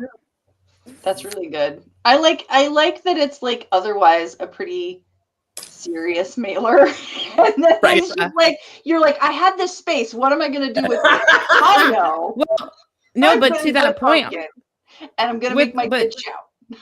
To the point of this space that you have and talking about negative space, which we sort of started to talk about earlier, this is a really good point, kind of driving home, or I guess way to drive home how you would have that, which is a textured but not crazy textured background. We have movement going on back there, so it's not just blue, it's not even just a gradient. There's something happening back there, but it's not distracting from the text in my opinion. It doesn't make it harder to read, it makes it more interesting. I look at it and my eye moves around, as opposed to if it was just yellow, even just again a gradient, which I often think is worse than just a color block. Sometimes, yeah, definitely. I mean, if I was to be nitpicky, I'd say maybe shorten those quotes a little bit just to give it a little more, in this case, navy blue space instead of white space. But that's like if I'm being really nitpicky. See, and I wouldn't. I think it's perfect, and I like to be fair. I think that it's nice that it's women. Yes. And again, it's just the dual language thing just makes it takes up a lot of space. So that's it does. The constant struggle in Chelsea. For sure. But the bold, not bold, back and forth is really delightful and balanced. Oh, Sarah. Good job, Sarah. Shout out to Sarah. Yeah, kudos. Zelda, I just realized I really should have sent in the images of the postcards from the stamps that I carved, but I did not do that. You can do that now if you want to. We do have an echo, so we need to, and after we pull this lit down, we're going to solve that mystery.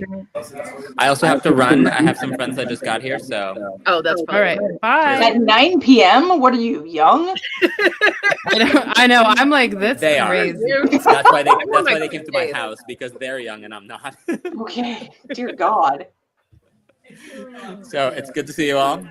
Thanks for joining. Thank you for your contribution. I am sad that I am missing the rest of this, but I might catch it later. Awesome. All right. I see a suggestion in the chat of Crystal lowering her volume a bit. I've turned it down like 4 times, guys. I want to see the postcard stamps. But she's gonna now. send them, and then I've got to like pop them up. Get it. it. The other ones in the spreadsheet that we got submitted. Yeah. Yep. I'm doing that now. Just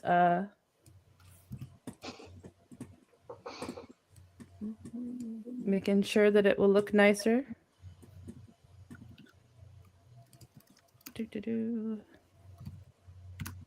Okay.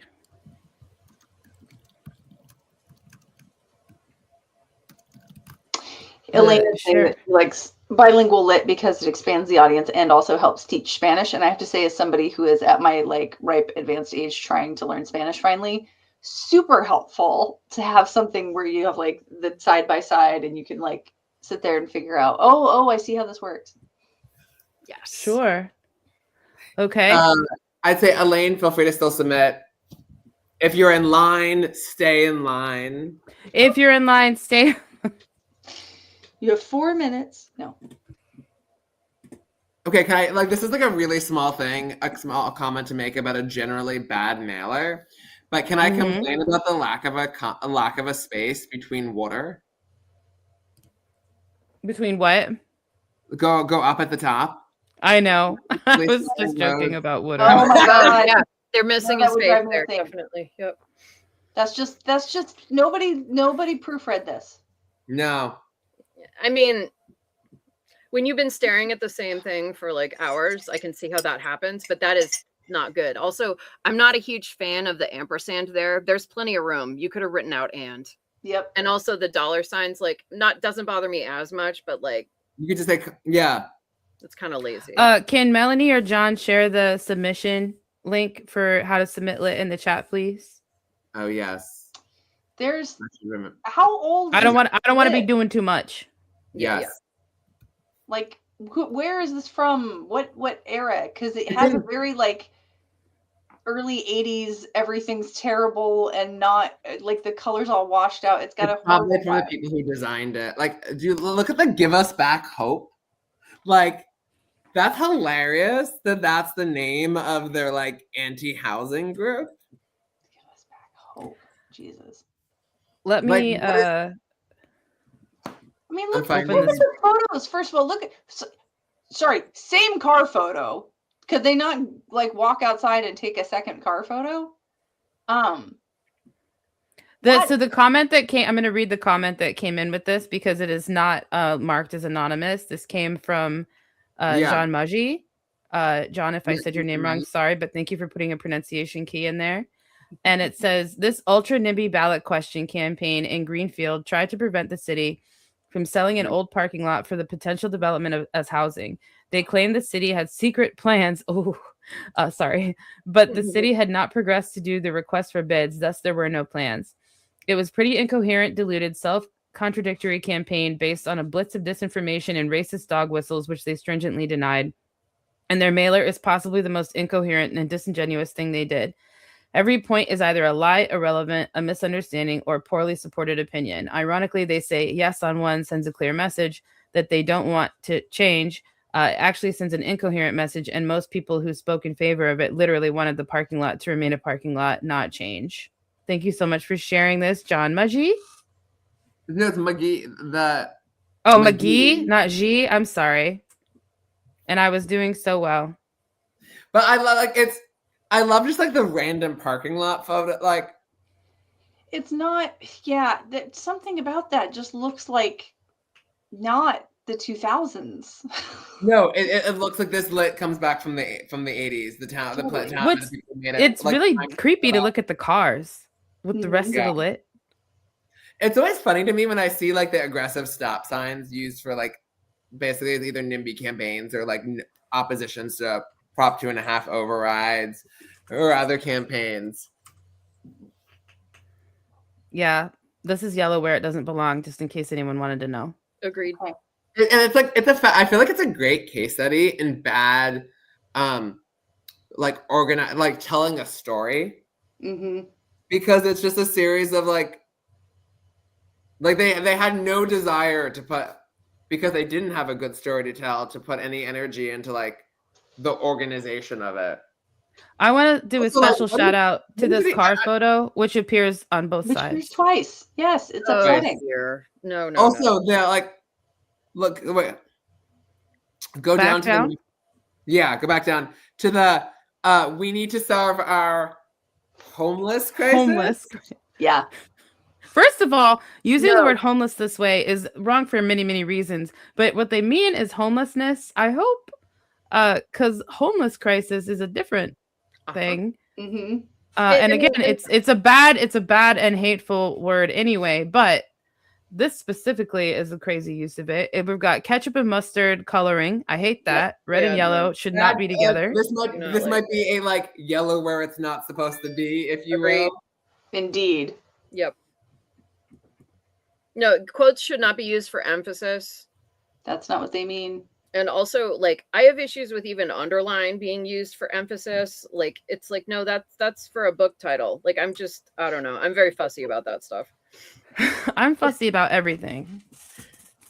Same. No, so like the ketchup and mustard, but also like when they're trying to say like we can't have things ruining our perfect, precious fairy tale town, and they're showing me shit like this, I'm like, why? What are you protecting? What about this Rite Aid makes you feel like you shouldn't make some changes? And it reminds me of a time. Terrible. Yeah, and it reminds me of a time that someone told when Matt, R.I.P. Patrick was running for state rep again, and he had gotten the flyover. So for people who aren't familiar with the Sagamore flyover, very briefly, they got rid of the rotary on one side of the bridge for the Cape, so you could just fly over the bridge. You didn't have to worry about immediately dealing with that. And he wanted to do it again on the Bourne Bridge side. And this guy made us meet with him in Bourne and was like, I need you to stop talking about that. We don't want you to do that. Because really, what they should do is focus on spending money to build a tunnel under the canal. so that people don't stop in Bourne to begin with, because no one's trying to come to Bourne. And we were like, sir, maybe you should worry about your town being garbage if that's what you think it is. And I say that as now a resident of Bourne, but like maybe you should worry about that and not like no one's building a canal, like secret tunnel. Stop it. Where's that money coming from? But that's this kind of behavior. That's the kind of energy I'm getting from here. This is little giving number. me, I designed this in Microsoft Word. It is giving me, I'm very annoyed with the asterisks instead of actual bullets. Yes. Like, this is not that hard. Inconsistent spacing with said asterisks. Yeah. And then the lack of spacing with some of the things. Everything is being emphasized with quotes, which is highly offensive. And then literally all the text is bolded. And I'm pretty sure that Yes on One logo is stretched. It just looks a little not right. It really does. We hope. And yeah, I agree with Elaine about the black, red, and yellow is coming off as warning. Like, calm down though. This is so funny to me. Oh, They're like, God. watch out. It just this is a strong contender for worst so far. It offends me deeply. I would throw it immediately into the trash. Well, thank you, John McGee. Next up, I think we'll go ahead and see our little friend who's in chat here, Waylon. I did text you the pictures. I did get it. Thank you. Yep. No, that's fine. It's actually super easy for me that way. So okay, I don't have to download it. I can just drag it. Okay. Let's It just occurred to me people are going to critique them though. Yeah. Oh, yeah, yeah, people are. Yeah, maybe a little bit. Yeah, it's okay. That's not bad. The comment that came with this. I want to make sure I'm saying this right. Is it Jeremy? Yeah, that's how I would pronounce it. Yeah. And the comment made is because I want to get roasted with the nervous face emoji, which in case you don't know what it is, I'm going to paste in the chat. Well, I do get to click off flag on my bingo card, which I hadn't. See? Shout out to Jeremy. There's the flag. Yes. All right. Okay, so my only issue so far is all of the text is bold. Oops. But that is tricky when you're working with a dark background. Like, I understand why they did it, and they used the yellow to emphasize instead. This is appropriate yellow, I will add. This is well done yellow. It's thematic. Wello dano yellow. I like the yellow van at the bottom, but I don't really understand what it means. Maybe if I read the whole thing, it would make sense. But I think that's like a signature. Yeah, that's his whole his. I don't want to say shtick because that makes it sound that's denigrating, and I don't mean that. No, you mean shtick affectionate, not shtick derogatory. Okay. Yeah, shtick complimentary. Affectionate. It's the yellow van that's in the picture at the top. Yeah, I like the van, but like you said, maybe if you read all of it, but maybe because it's also we have another action speak louder than words. I'm really we should have made that the free space. Pretend it's the free space. Write these down for next year, Zelda. Oh, I will. I love every vote is a choice. I think that's correct. Yep. It's like I think more people should say that the budget is a moral document. There are just certain tentpole like phrases that will always get me. Elaine normally doesn't like the color yellow, and the color palette you like a dark teal and yellow. Yeah, I appreciate a way of making the line "I'm not a politician" not annoying. Public servant, not a politician, because like I'm not a politician is one of my least favorite lines from candidates, and I felt like that at least creates like a juxtaposition with what it's talking about that connects to like public service work, as opposed to just being like a cliche that everybody likes saying when they're running the first time. Yeah. I will say that I think another time Marissa might be thinking about the use of bold text. Yes. Is this bottom part, which I like a lot. I think all of it's very balanced, but I think if this had a little bit of bold, not bold, bold, not bold, like we saw a minute ago, like that can break it up and make the bold like less of a crime. And also, like, I don't mind the bold text at the top, but the bottom, you've got to break that up. That is just yeah, it's a little that's like reading the issues page on the Progressive Mass website. Waka waka. I they do need to like. make I that love not everything you're all- saying there. Like, I don't know. You know, part of me wants there to be more white space, but like, I don't want you to take any of that stuff out. You know. I think that to me, and I don't know.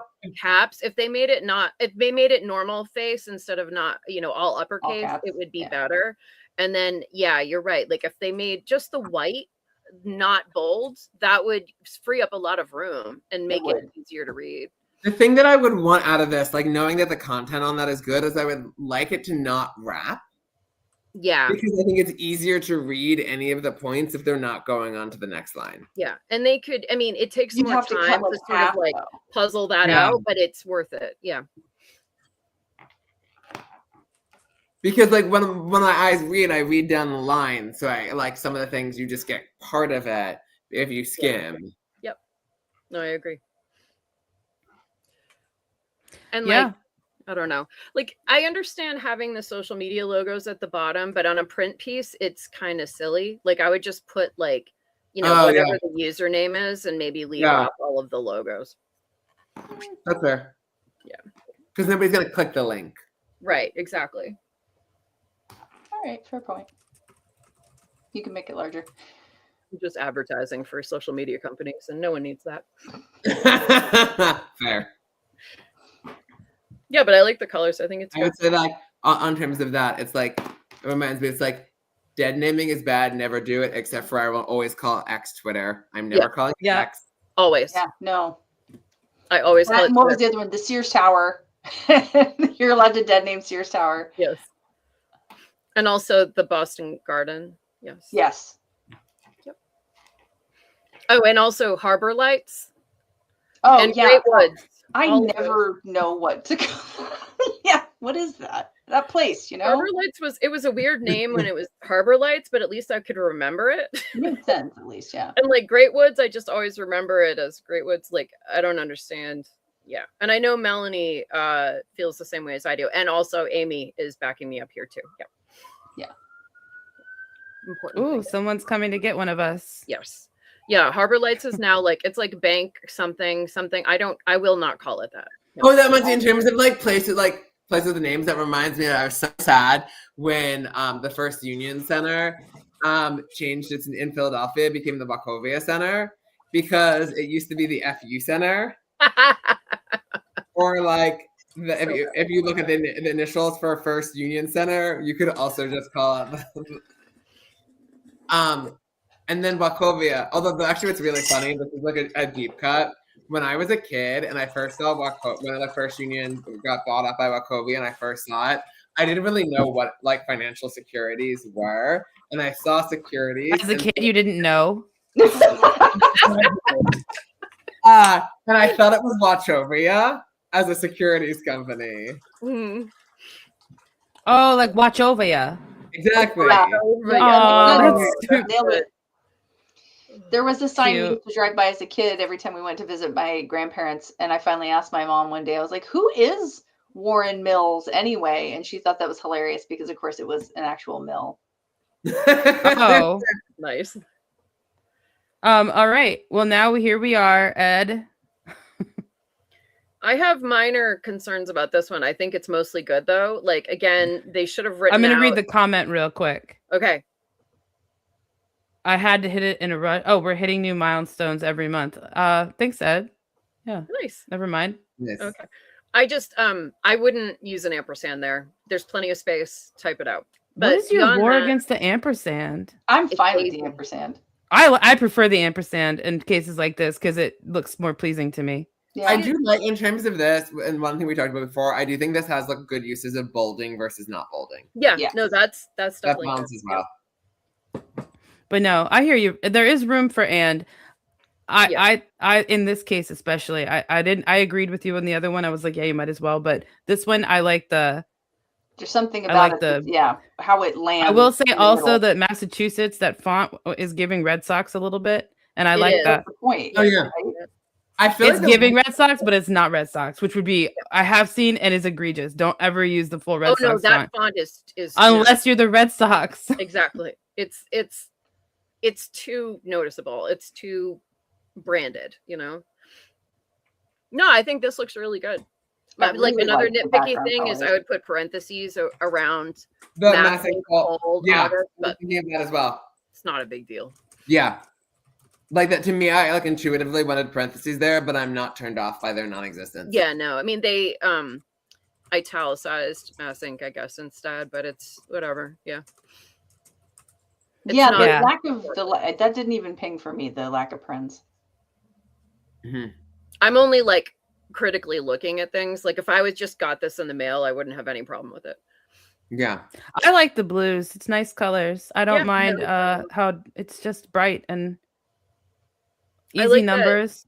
that nice muted blues. Those are One good. thing that I'll note that again, this is like a positive comment here, is one thing that whenever like editing stuff, you always have to look at acronym consistency. And then the fact that when it says voting choice voting first and has the parentheses, I think is helpful because it'd be very easy to just forget that you should actually remind people what that refers to if they see it later, because people won't make the immediate association between something that the acronym is based on if you're not actually stating it directly for them. I've seen way too many emails come through lately where it's like, I'm from this org, and they only say the acronym and they never spell it out. And I'm like, I don't know who you are. What is this? Yeah. You know? I'm like, I'm not going to Google from some random email that I get. Like, no. Exactly. And props to Liz Popolo, who Elaine said did the logo and brand. It looks good. Fantastic. Props to her. All right. Why don't we take a little cute grievance break? We'll look at some of the carved items later and further submissions. And John, I know that you probably have some physical pieces.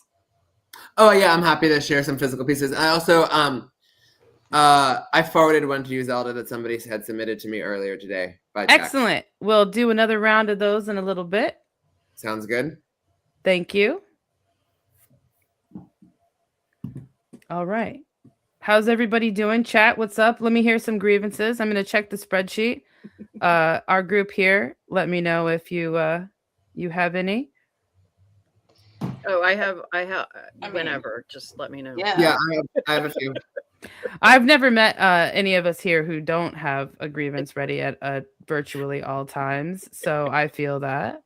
Actually, I have one that if I can do a quick thing, and let me like hide my address for the reasons you're noting early on this. Sure.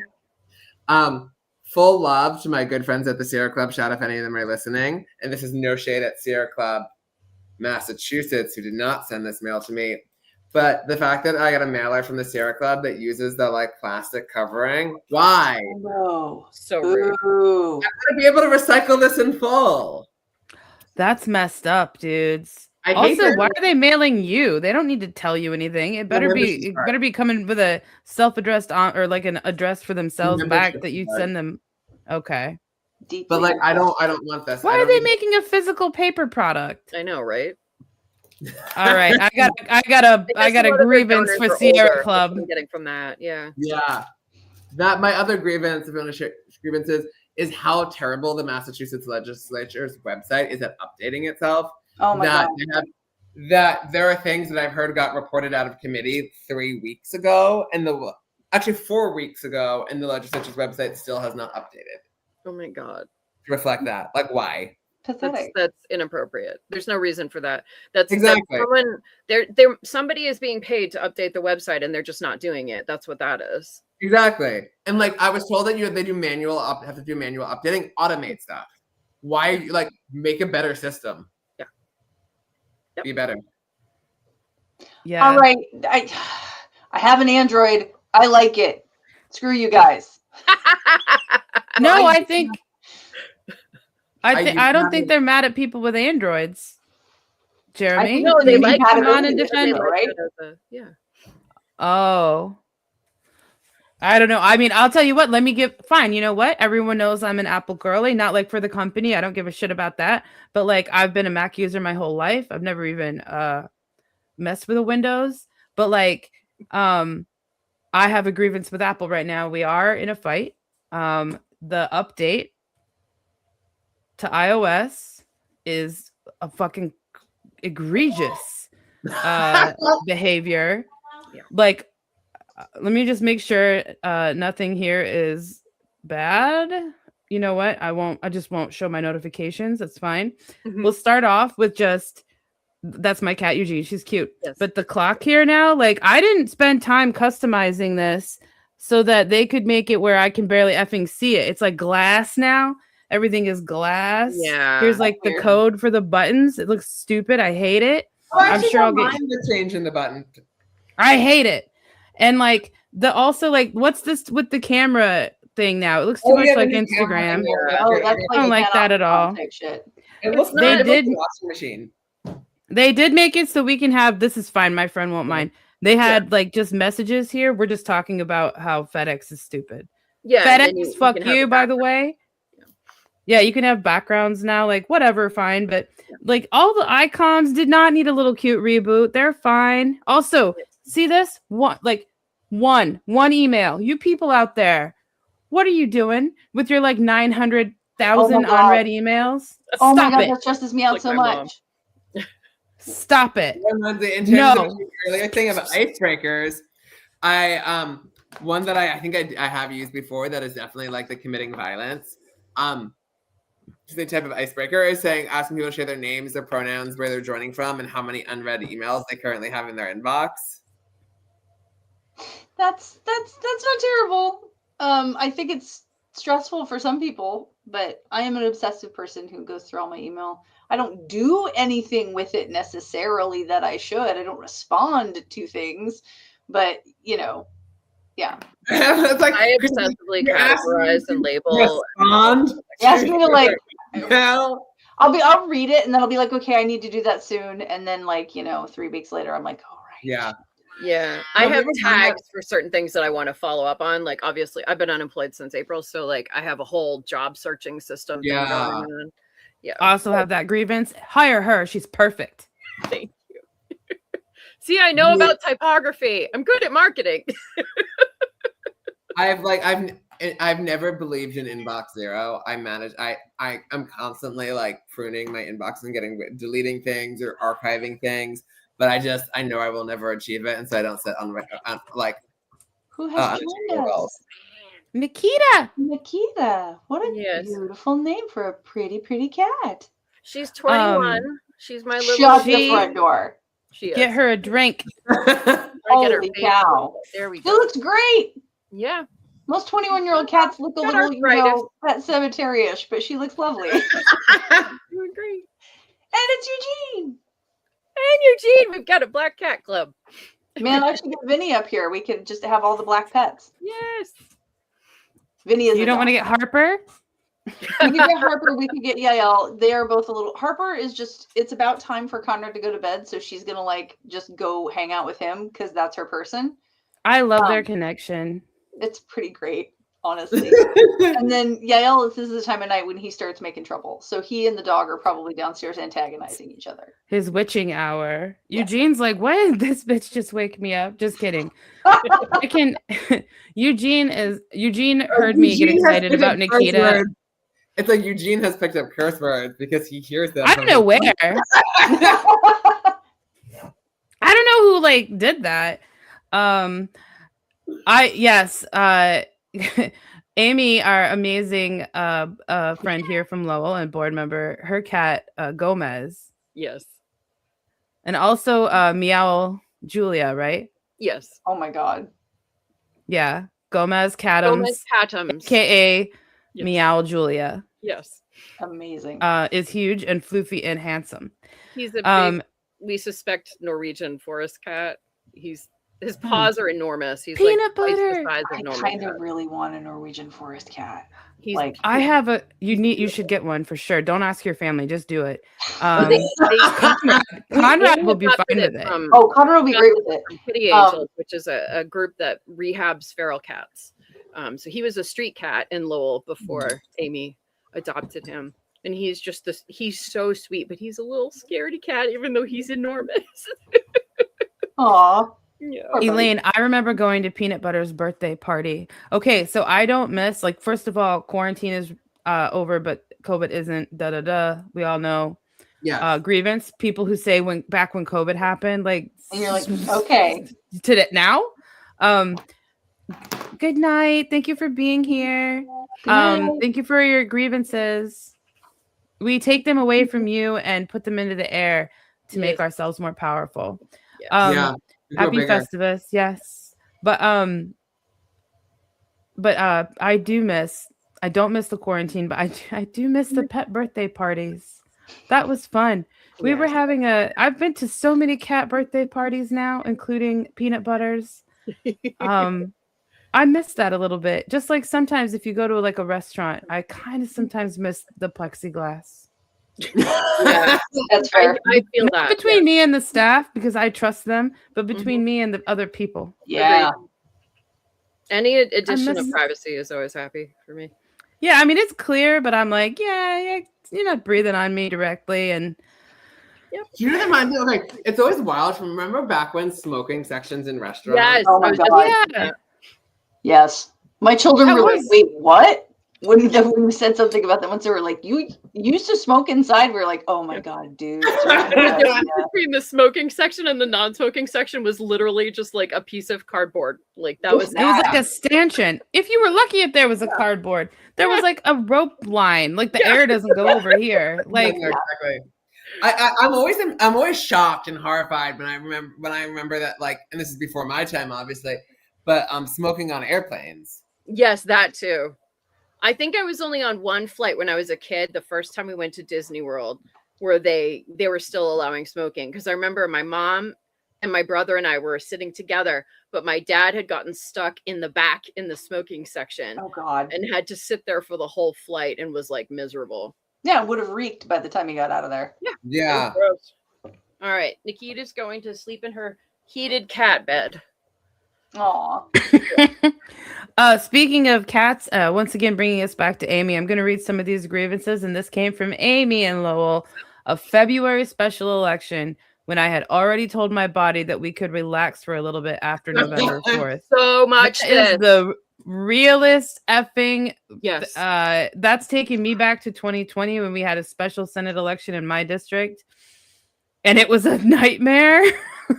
And it's not going to end. So we've got the Senate, state Senate election February 3rd. That's the primary, and then the general is in March. And then if one of the state reps ends up winning, then we could possibly trigger another special election for that state rep race, which means we get no summer at all. I mean, not that we would anyway, but it's going to be extra hard. And then the normal election in the fall. It's great. It's just great. Insane. Agreed. Another one. I hate February elections, especially because it's cold. Yeah. It reminds me of the special election for when Speaker Bob DeLeo retired, and the Revere went through a special election to replace him. It was cold. Yeah. It's not fun. Nobody wants to be knocking on doors when their hands freeze. Like, it was the same thing with like a presidential primary day in early March. Like, I don't like canvassing in February. No, it's not fun. Nobody does. Just the phrase "I don't like canvassing" in any other configure, like. Well, we all feel the frosty depths of hell reaching around our ankles now because John just said that. So it might as well be February. Right.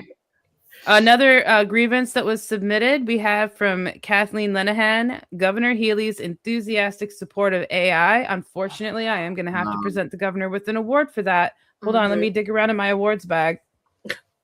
It's heavy. It's heavy. Oh, yeah, exactly. Stop it, Maura. What the fuck are you doing? Come on. I thought this was teeing up into another complaint. Is the women's I was hoping. proposal. The women's prison proposal for like replacing MCI Framingham with something like how that project has grown like 7 times the cost recent years, which is just like, especially at a time when there's so much talk about austerity for the state budget, that we'd be spending that much money on a new prison is just really unconscionable. Especially when like most of the women at MCI Framingham could are either, let's say, if you take away those pre-trial, if you take away those who could qualify for medical parole, elder parole, or other types of like diversion, like why are we spending that much money? Yeah, and speaking of disappointing office holders who have the same party affiliation as probably most of us here, this is from Melanie. Grievance. We haven't yelled it in a while. Democrats accurately describing the current administration as fascist and authoritarian, only to undermine and critique by shaking hands physically or metaphorically with Trump and company and stating that they will work with anyone. Fuck those guys. No, thank you, Melanie. Partisanship is dead. Yeah, Get shout out to Melanie.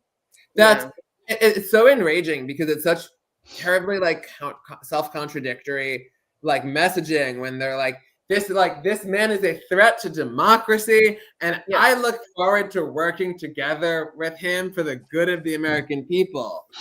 And it is why people don't trust the Democratic Party as an institution when it can't have its own like you don't sound believable if you can't get your own message straight. Also, side note that's sort of semi-personal. Can we also talk about people who don't like critiquing the Democratic Party because they think that it's bad? Oh yeah. No.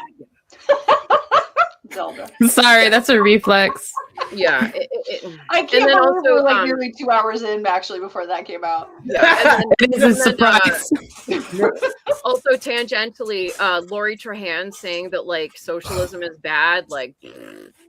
Yeah, no, that was embarrassing. I can't stand the number of Democrats who will vote for Republican messaging bills when it's like, what, as well as even like bad policy bills. I was thinking about this the other day because there was a bill that the House voted on that got a handful of crossover Democrats to support. And that was a bill that would allow ICE agents to do strip searches on 12-year-olds. Yep. And I'm sorry, if you can't message your way out of that, like, why are you in Congress? If you're like, oh, my constituents all hate, like, you live, like, yes, you might live in a Trump, like a district that narrowly voted for Trump. If you can't say that they shouldn't be able to molest children, like I know. Speaking of obnoxiously terrible members of Congress critters, if you will, from the great Commonwealth of Massachusetts, may I give a hearty Festivus go fuck yourself grievance to Seth Moulton. Yes, thank you. Who the fuck do you think you are, you trash talking saucy mouth little piece of shit? Like, I don't know what his deal is that makes him think like, oh, I'm the guy with his weird pencil head and like whatever don't make fun of his appearance. I will, because he's making fun of trans kids and he should fuck. Yes. Just right off. Walk into the ocean, Seth. Zelda, should we show his Christmas card? I didn't receive it because thankfully I know you sent it to me. Yeah. While you pull it up, I did get a notice that it was delivered to my old address today, and I was like, nice. Peace on earth, man. Peace on earth. Yeah, I don't think I've gotten any other lit from him in the mail, and then that showed up, and I'm not even in his district. Yeah, I'm trying to. I was like, well, he's running for Senate. I wonder if the state party might have given him the list. Places. Yeah, I know. Right? Thank you, Democratic Party. Speaking of Democratic Party. So let's go ahead and extend a hearty Festivus no thank you to Stephen Kerrigan. Yes. Yes. That at the this year was my first in-person Dems convention. Amazing. You guys, I have only so I'll say this up front. So Krista. I know. I did the 2021 virtual. What a hero. But I only became a Democrat in 2021, guys. I was unenrolled for many, many, many years, and actually enrolled as so I'm from Nebraska. Yeah, I was like enrolled as a Republican at 18. It's where I'm from. Yeah, it's okay. It's okay. I tell people I went from voting for Bob Dole to Ralph Nader in 4 years. It was a very eventful 4 years. I don't know if you should tell people that. Ralph Nader. I lived in Massachusetts then. It was fine to vote for Nader. It didn't matter. It's not though. You know what? I'll accept Nader fine, but like Jill Stein, I'm coming to your house. Jesus Christ, no. And not in a cute way. The funniest thing I've ever read was Ben Ewan Campen on, I can't remember Blue Sky or whatever, but he said he had asked his parents, he's like, he was remembering something from his childhood and how there was like one friend he had whose house he wasn't allowed to stay over at. And he asked his parents, like, what was up with that? What was wrong with the parents? And his mom was like, don't you remember that was Jill Stein? Yeah, they were right to prevent him. Yeah. So here's all right. And to be very clear, we're not making fun of the children in any way. No, they're dark. No, but we will make. No, fun of the I fact know they're in that every no fucking one picture. here would. Just I want him saying it for posterity. Oh, No, the it's reason I I feel was like saying this is that an about okay comment to make about I a am guy. not on the in way his to- district. This is the first thing he's ever said to me, sent to me. And when you see the back, it's just pictures. Like there's only a very small text that says paid for by Seth Moulton for state senate or whatever on the back. Yeah, that's can I it. just comment- But it's Oh, bullshit. Martha, finish. He's gross. He has My the- comment on this is, since it's a comment that is rude to say of women, but I feel like I can say it because of this being a man, is he I'll give needs you to smile permission. more. He needs to smile more. Yeah. He's not good at it though. No. Look at that. His But, like, smile is very I'm forced. coaching on how to smile. Hold on. John has heard me say this, and the reason I started talking about the dead convicted at all was because I inadvertently walked like right past him at one point in the hall, and I had to like physically clap my hand over my mouth because I was gonna just scream transphobe. And Yeah. I thought, Why didn't you? I wish you had. She said, "I'm not gonna call up the spirit of Zelda today because she would hate to be here." This is giving Dateline. Yeah. Yep. And that This like is creepy, giving fake smile. Dateline. Ugh. To Catch a Predator. Yeah, exactly. So is this. This is giving Dateline. These faces would be blurred out. yeah. Yeah. It's just Yeah. Anytime, by the way, anytime you see someone and you think that they are a transphobe, and Krista, I get why you didn't, I understand, but I'm just like telling you, everyone, It this is is a for lot. everyone who ever sees this, 1,000,000% call them out. If you, for some unfortunate reason, find yourself in a room with that miserable B word, JK Rowling, don't know why I censored myself for that, tell her. Yep. You know I don't why? think Because she I was means the actually castle. about to say the B word is what stopped me from saying the next one. And I don't mean the full word. I mean the next letter. Yes. And I only barely stopped it. And I can't yell that while there are kids on the screen. I like no. that's a big picture of my thumb right now. That's great. Yeah, there's that's if anyone wants to Giant know. picture She has for a beautiful nail beds. Oh, Yeah. So anyway, a lot of people were unfortunate enough to wake up today and receive that in their mail. yes, I saw Amy and Ryan got one too. I'm sure they put it right on their fridge. Let me open up. I these sent you an carved email and the ones. photo didn't attach, so I resent it. I sent you the craft Oh. one. Okay, cool. Oh, good. Thank you. We will look at that right after these. Marissa, I also have a carved one to share. It's not mine, but I think it's cool. Oh yeah, that's Very awesome. exciting. I'm getting ready to do another one for Vanna Howard, but I have to we have to officially endorse her first and blah blah blah. But it'll happen. Oh, I So, like Marissa, do you want to tell us about this? This is Marcos Candido, he's the one who did this one. This is the other lit that we looked Mhm. at. So he actually came up with most of this design. So the outside is like that quilt pattern on the top and the bottom. And then the hands, which look really, really creepy because I couldn't quite carve them right. Because this is only 4x6. And when you're carving stamps, like getting really small detail at that size is hard. I have been carving for quite a while, but this was still difficult. And this whole stamp, I think, took me like 6 hours. But we wanted to show like housing and togetherness and transportation, public transportation. And then the main reason why we did this was we wanted to have, because if we just wrote out a card and we had like a generic message on it, it would only be written in English. If our postcard writing groups, which we have once a month, they would only be writing in English. And we wanted to make sure that even if the message on the other side was in English, at least they could read Marcos Candido for City Council District 8, vote November 4th. So it says that in English and Khmer and in Spanish, which was really difficult. And I screwed up the Khmer at one point. And I sent it to my friend Srayvon, and she read it and she was like, this is wrong. She sent what it should be. So I had to cut out that part of the stamp, recarve it, and put it in. Oh, Yeah. So that was a bit of a pain, but yeah. well, it it's was pretty fun. cool. Marissa, I think just that something you would say about this is that this is not going to be a perfect lit, but it is different and interesting, and it makes people want to look at it. Because it's not a photo of some people and then like some text and a block. We wanted homegrown. We wanted it to look handmade, So I didn't go too crazy on like trying to make it perfect, except for the text. And then this was the other one that I did for Sydney Liang, who ran in District 7, which is the gallery and the acre.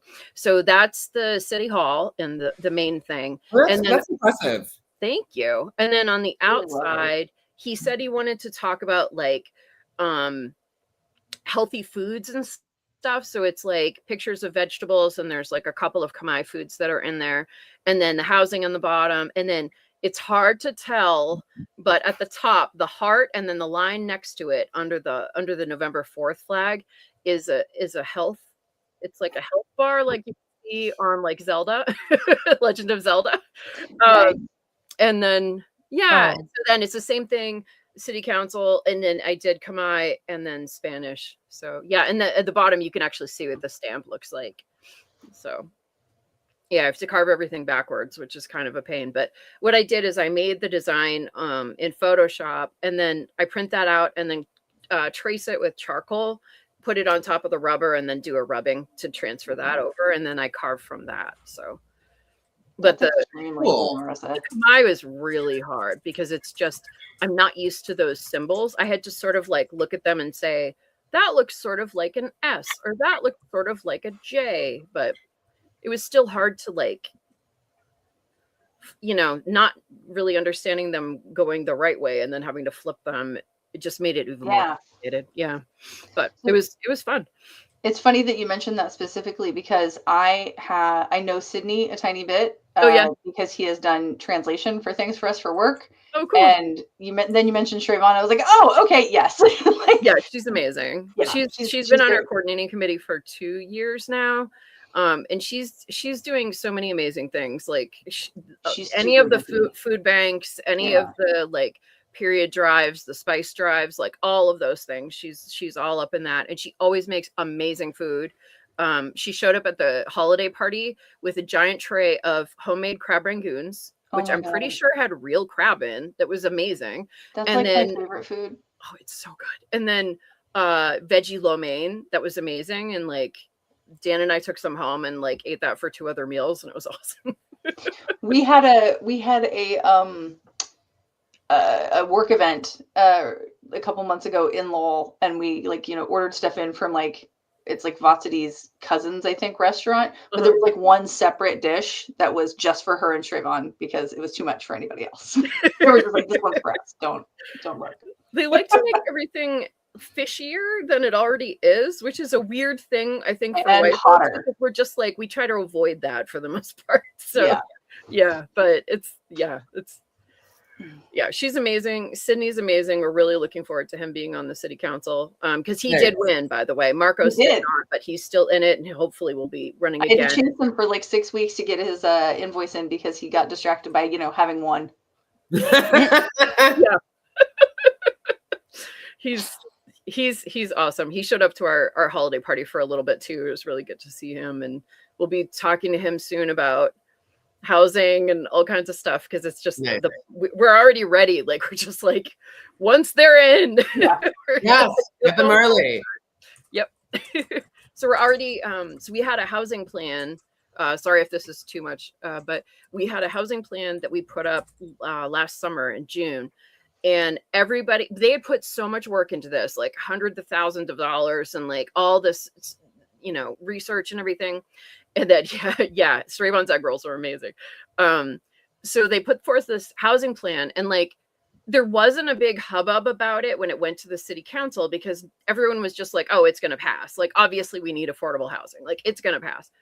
It didn't pass. Yeah. And then Dan Rourke, my favorite person, decided to use that when he applied to be a frontrunner city, which cost $300,000 and involved our conservative city councilors and their spouses flying to Switzerland on the city's dime so we could attend some stupid ceremony that said we're a frontrunner city.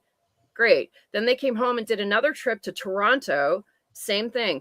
And the whole thing about being a frontrunner city is you have to have a housing plan. So they used one that didn't pass. It's Bullshit. So we're going to try to get that passed this year, which I think Dan Rourke actually wants to do. So we have the votes. It's just getting it done. Anyway, sorry about the tangent. No, we love a tangent. Non-grievance. Grievances in it. That's on topic. Yeah, tangent with grievances. I felt like I already did my grievance about great, Dan Rourke, though, but yeah. I feel like it was also a great narrative device to have Dan Rourke appear again. Let's call that. It was nice callback. Like Yeah. Improv, like we have like the improv troops, and then they suddenly like rap. Bring a threat. I have many grievances with Dan Rourke. Yes, he's like my enemy right now. We should start doing a Festivus like maybe monthly, where we're like, okay, guys, today we're focusing on. Live every month, live every day like Festivus. I would always have a good complaint, but our city council is getting better. Good. Marissa, your stamps reminded me of this, which was the first time I saw a carving used as campaign lit or energy. And this was by the dearly departed Matthew Patrick, former state rep and good friend of mine. And this was in 1988, I want to say. I forget exactly what year. A woodblock print that he carved. Yeah.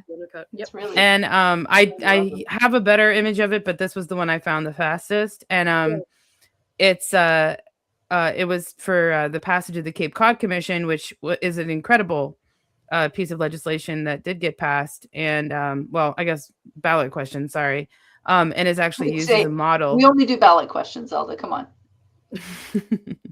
Which is a model around the country for regionalism and places like Cape Cod, which helps protect our water and do what we can with it. I'm not going to get into the Cape Cod Commission right now, but this is a photograph of the original piece. They used it as a postcard, and also they had posters made that they would take around with them, again in the 80s, so it was kind of different from now. But thank you. It's fine to critique it. I used to make fun of him for it all the time, but I do think it's cool and a nice use of like Elaine said, a cute little homegrown crafty kind of way to do things. Yeah. So did they stamp each postcard individually, or did they just use it as an image and have it printed? They made a print of the postcard. They didn't stamp. That thing is like we stamped all of ours. It was nonsense. We're in round, so you can't see, but that thing is something like 11 by 17 almost. It's big. It's huge. Okay. Yeah, no, it's bigger than that.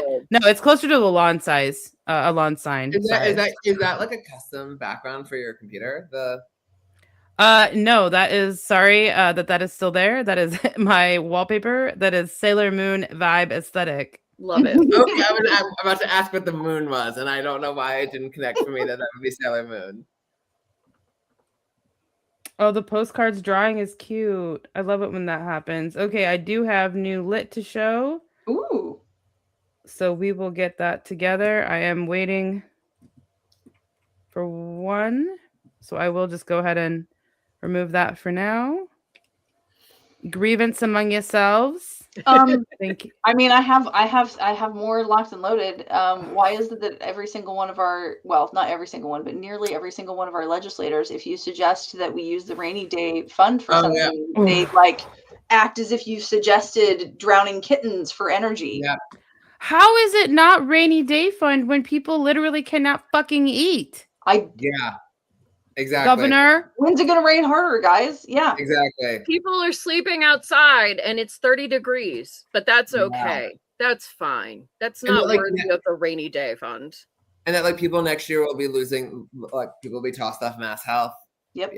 Without any either tapping the rainy day fund or additional revenue raised, losing access to food assistance, education cuts, etc. It's if it's raining, you should use an umbrella. Yeah. And the healthcare subsidies. I mean, I know that's federal, but the state could do something. Yeah, also, it's still amazing to me, all of the Democrats who voted to end the shutdown for the promise of a vote on Affordable Care Act subsidy. You're not winning that vote. Why is that a real promise? Exactly. I wandered around my house for a solid day just yelling about that one. My husband was like, you should call me when that happens, Krista. Sure. I would love to hear. I feel like that would be a good Zoom. I would get calmed down, and then I would walk across the room for something, and then I'd be like, and another thing. Another thing. By the way, I have a Fuck our mustache credit for when rating, I'm by the feeling way. angry like Also, that. I don't. Oh, that's fantastic. Thank you, Zelda. And another thing. And See, it's another more thing. powerful. Gonna say, they keep saying, oh, it could hurt our credit rating. And unfortunately, I don't remember the exact number about this, but somebody was telling me recently that there's some aggressive, maybe John, some like aggressively high proportion of the rainy day fund that we could tap before it would even begin to affect our bond rating. Yep. Yeah, no, we could use far more of it than we do, and it wouldn't even have an impact. This is amazing. Yeah. You know how pro potato I am. You know how pro potato I am. I know, it's one of our shared loves. I have a potato counter on my Twitch channel for how often I talk about potatoes. It's in the hundreds. Like the thing when I see a candidate say we all have similar plans for this, I immediately think, but do you? Yeah. I need to talk about the red on the blue. Oh, yeah. It's the wrong. You could do a red there, but not that red. It's the wrong red. It's vibrating. It's not good. Yeah, no, that's not a good vibrate. Yeah, exactly. This isn't even a good picture of French fries. These look terrible. These look disgusting. Yeah. They look like they're too hot and they're only going to go straight from burn your mouth to cold. Yeah. And they look like there's not a crispy, crunchy among them. There's no fluffy potato inside. Don't tell me you hate French fries, John. I'm about to fight you. Also, I'm not seeing... John is not relevant in this conversation, okay? Like, this is not a moment for him. I will say... Thank you for filling in that information. This was submitted anonymously, everyone. They used to be one of my favorite foods, like, many years ago, so... Okay. I just can't have you adding a second carb. I swear to God. That's just crazy talk, Zelda. But you know what I do like though? I've become a big fan of purple sweet potatoes. Oh yeah, those are good. Yeah. Sure. Yes. Starch per square inch. You know what, Jeremy? I need to get involved in your campaign. It sounds like you have a lot of good ideas. Yes, per square inch. Agreed. Simply don't vote for someone if there's not at least a 25% starch to rest of it ratio. Agreed. That's like see a piece of mail that's just a giant like loaf of bread, and you're it is really. Is this an on my campaign for the state senate? I will actually just throw potatoes at people, and my name will be on them. People would be into that. You know the whole the whole Halloween potato movement, right? I do. That's amazing. I love that so much. It's so good. But do people give out potatoes instead of candy? No. They have two buckets, right? They tell the kids you can take what you want. You can take the candy or you can take a potato. And a surprising number of children will take the potato for the sheer novelty factor of getting. So my friend Ann Talheimer, shout out to her. She is a city councilor in East Holyoke, one of those out west. Yeah, in Holyoke, I think. Yeah. And what she does is she sits with her bucket of candy, but she just puts one potato on the top in the middle and just waits to see if anyone takes it, and then if they take it, she replaces it, which I think is quite good. Well, this is a nightmare. I hate this. So can I say something funny about this candidate's website? So one thing that's like really important to have people like read your campaign website who like maybe aren't as into the weeds on everything is there's I think an issue with there's a Brown elementary school in Somerville, but it looks awkward on your website when you say that we're spending too much time talking about the Brown students. Whoa, especially right now. That you mean the elementary school, but like ooh. Yeah. So meanwhile, wait, before we talk about the obvious situation that's happening here, I need to know why this woman is dressed like a fucking witch. Yeah, I mean, I don't know. That's an upside. Come on. I like Marianne, and it's probably a witch, and be a witch for good. It's the picture is definitely too low res for it to be that big. That's I think my grievance with this is that this is an IE pack. It's not the candidate's mailer, right? Oh, okay. Okay, well, shout out to her then. Yeah. Yeah. But then it becomes coffee. Get a better quality. Yeah. Are those two sides of the same thing? Yes. That's distressing. There's no stylistic alignment. No, and like the coffee cup is weird. The coffee cup is The super coffee looks old. It Yeah. looks bad. Yeah. I will say, as noting in from Elaine, I will give a shout out to Marianne, who is Marianne looks amazing in this photo, but they chose a bad photo of her. Yeah, that's like that one's just too low res. And whoever cut it out of the other picture that it was in didn't do a very good job. Yeah. It's Like low res enough it looks like a blurring filter was applied. Exactly. Yeah. Like I like the idea of like the Somerville Worker Daily. But Price I don't on like, Butt is cute. I don't like the like possibly AI coffee cup. Yeah, the coffee is weird. This is 100% AI. Also, put that on your bingo, guys, if you have it. I am deeply offended by justified body text. Oh, Nobody actually will read that. If you want people to read it, you can't justify. And like I think if you're trying to make a newspaper, you have to make it look like a newspaper. So I'm not sure that critique. Yeah. However, I mean, the fact that it's Marissa, AI, yes, but Marissa, I am going to mark it off on my card regardless. As you should. I've always thought if I were ever a professor or like an English teacher, which I never want to be, I would have a sign in my classroom that says "Justify your arguments, not your text." Yes, thank you. I just there's always going to be that one line where it's like a space and a half in between each letter, and it's just awful. Ugh, I hate it. It is aesthetic violence. Yes, agreed. Whenever I see justified text. Aesthetic Violence is the name of my Blondie cover band. Marissa's like, I can't do this tonight, Zelda. Stop it. On the contrary, you can do that all night. That actually would be like I would legit watch people come up with like finding like those type of like niche cover band names back and forth. I love it. It's great. Oh god. Oh, that's my favorite hobby. Oh dear. Yeah, this is the one I wanted to. Oh, the glare on that is like perfect. It makes them look like some sort of. Wait, before we talk about this, I do want to say shout out to Marianne. I am sorry that I said that you looked like a witch, but you did look like one in that photo, and you should be mad at those people.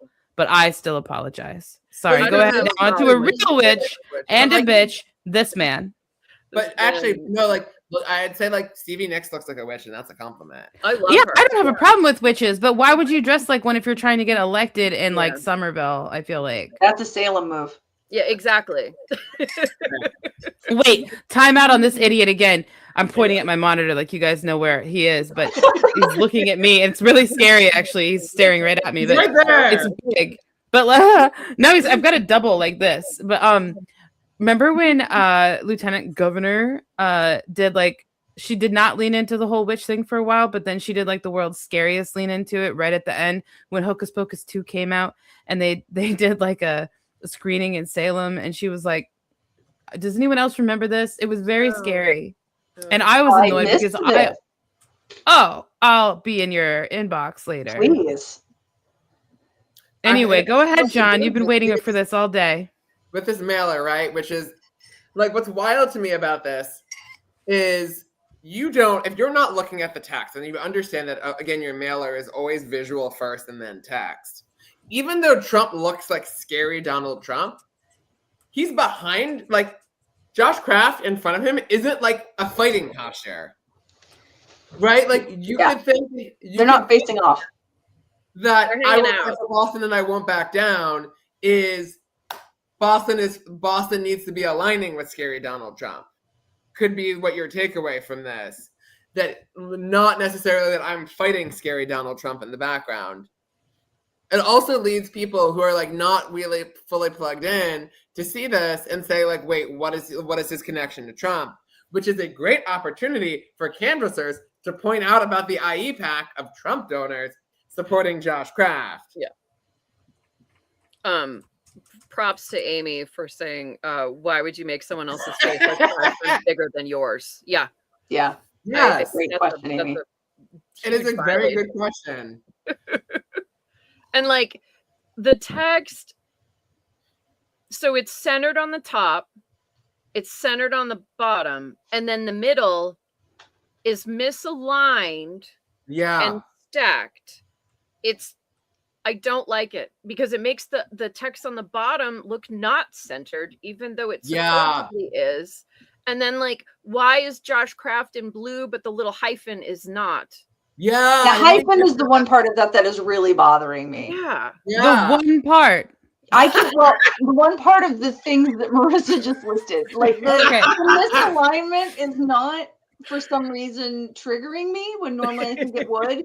I think just because it's not me either, and I think the reason it's there is yeah, the quotes and how the centering. It's all bad, but I can see why they did it. It's not good, but it's not like triggering me. But I agree about the hyphen as well.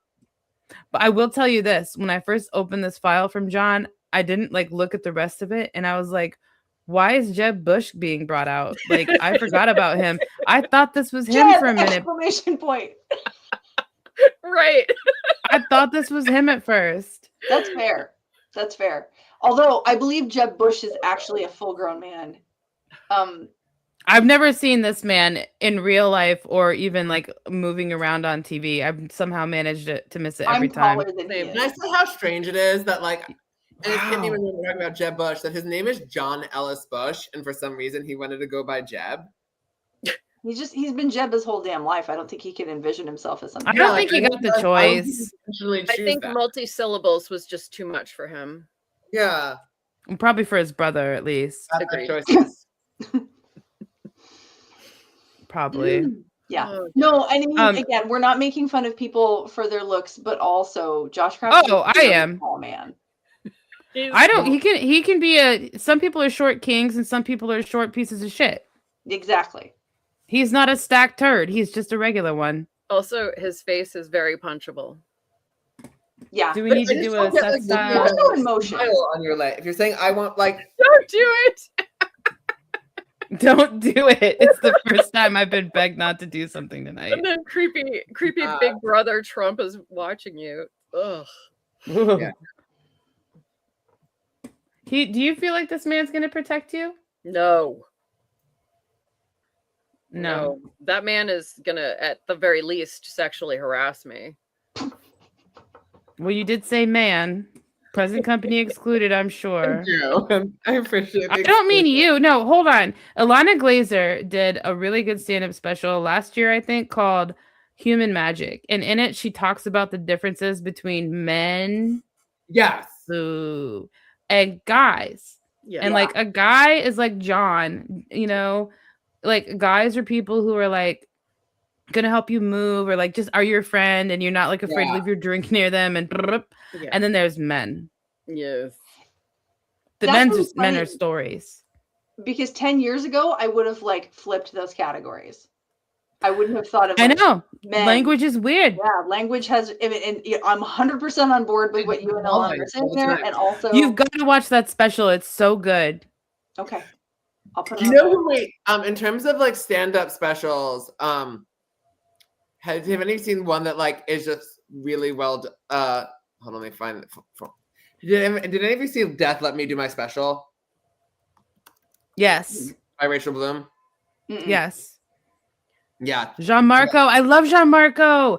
Oh, yeah, me too. The he, him, but I wouldn't be mad if you called me girl. I think my favorite stand-ups are still Kathy Griffin. She's a fucking genius. And John Mulaney, even though he is sort of weirdly problematic now. Yeah. Whatever he is, he's good at his job. He is very good. I mean, he was coked up as all hell, but his specials were do you remember those, like, wait, bye, Jeremy. Thank you so much for submitting your lit to be roasted. We appreciate you. Stay strong out there. Nice and anytime that you want to be told about yourself, you know where to go. Yes.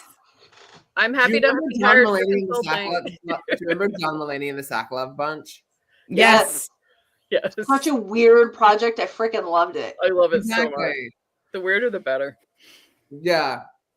It's just always fascinating when you get projects like that. We're just like fascinated about like, well, I've only watched a tiny bit of it, but he did his weird like talk show thing that was like, the grandpa. Oh, the LA, yeah. That one, yeah. And then there was like the whole play he did with what's his name, where they played old men. Yes. Oh, yes. Speaking of John, don't you have some physical lit that you wanted to show off? One of them is like that exciting. Although I do love the Althea Garrison lit. Oh yes. That I will highlight that I mentioned before. That is like part Spanish lit, part Cape Verdean Oh, lit. not what I wanted. No, not this either. I was trying to highlight John. It was fascinating because it was dropped off at a building that is mostly English speaking, and also I think listen. not. She doesn't have van or anything like that. How is she supposed to have access to these demographics? She's guessing at best. Exactly. And we know she doesn't have van because she can't, because she doesn't have OCPF. Oh God. Also, it's just kind of entertaining to see this on both sides, where you see like flag colors matching Well, Amy. colors. Bye, Also Amy. a photo that's clearly quite old. Yes. If you wanted photo that's clearly quite old on your bingo card. Do we That would have been a good bingo. Did we have that one? I can't remember. I don't know. I haven't even looked at my bingo card. I haven't either. I have a whole bunch of stuff, but none of it in a straight line. So. What do you need? Can I if I can find my stack of lit and get you something? Okay. The best I have is 3 in any given direction, which is really frustrating. Okay, let me see what can I vague messaging, yes, right? Oh no, this one has 2. I can get the one line. I can get dog. We haven't seen a dog. Yes. Okay, I can get you dog. Hold on. That's shouted by a man who earlier talked about stealing a baby is pretty crazy, but do what you need to do, John. Oh God, Frank! Frank Baker, the dog, and it's not even him with the dog. It's just it's just the dog by itself. That was the weirdest part. That is such a power move. To be honest, listen, he's just like, this is my dog, and I think you should have to look at him. I agree. It's probably the only thing I do agree with Frank Baker. Here we go, John. Now it's you so that the things are bigger. You can still hear us all. Yeah, it's a dog. Just by shout out to the dog. Okay, well, if I can get photo with random kids, then I get a bingo. I can give you several. This what a weird way to with random children, if that's helpful. Okay, that is fairly random children. Random children. That's a good one. Not her children. Exactly. She's with her children, but not in that one. Bingo. Nice. I would love to vote for Frank Baker's dog without voting for Frank. I will definitely not ever be voting for Frank. The dog wins. Oh, in terms of other things, in terms of craft mailers, let me cross out my address on here for good measure, or thumb it. I'll hold over my address. See how this says our neighborhood wouldn't be what it is without Josh Kraft's work, but nowhere on this mailer does it say the neighborhood. Yeah. Ooh. Wow. So we have district race, but does not identify the district, but we don't have neighborhood. Right. Well, I would say same thing. Same thing. Same thing. Okay. Did we have? Oh yeah. Do you have one without the office being sought being listed, and also do we have one where it's just a resume? Because I'm about to get a bingo as well. I need police and photos, and I don't think we've had that. Ugh, nobody actually wants that, but yes. You don't need me spotlight. You don't need me on spotlight. So let me find you. Okay. I got you. I was just trying to make the lit bigger for people to see. Yeah, it does help. I'm searching my. I guess we don't need him on spotlight while he's frantically searching through his insane pile of paper. In the meantime, grievance. No. Hold on. I was gonna make a hat tonight that said grievances, and I followed the heat guide I was supposed to because I'm new to the Cricut hat press. Okay. And it melted to the vinyl. It melted the fucking vinyl. No. So my grievances hat got ruined, but it's okay because I could wear my Cape Cod isn't real hat. Yes, solid. Yes. Not real, like birds. Right, like birds. I said like birds. Yes. Or I'm not like other girls. I'm worse. Yes, I love that one. Which I like because it comes at 2 kinds of people. Yes. Also hilarious. While I'm vamping to give John a minute, someone sent me this towel, which I think is hilarious. That's pretty solid. It says Merry Christmas, and it's just a lobster with lights for no reason. All right.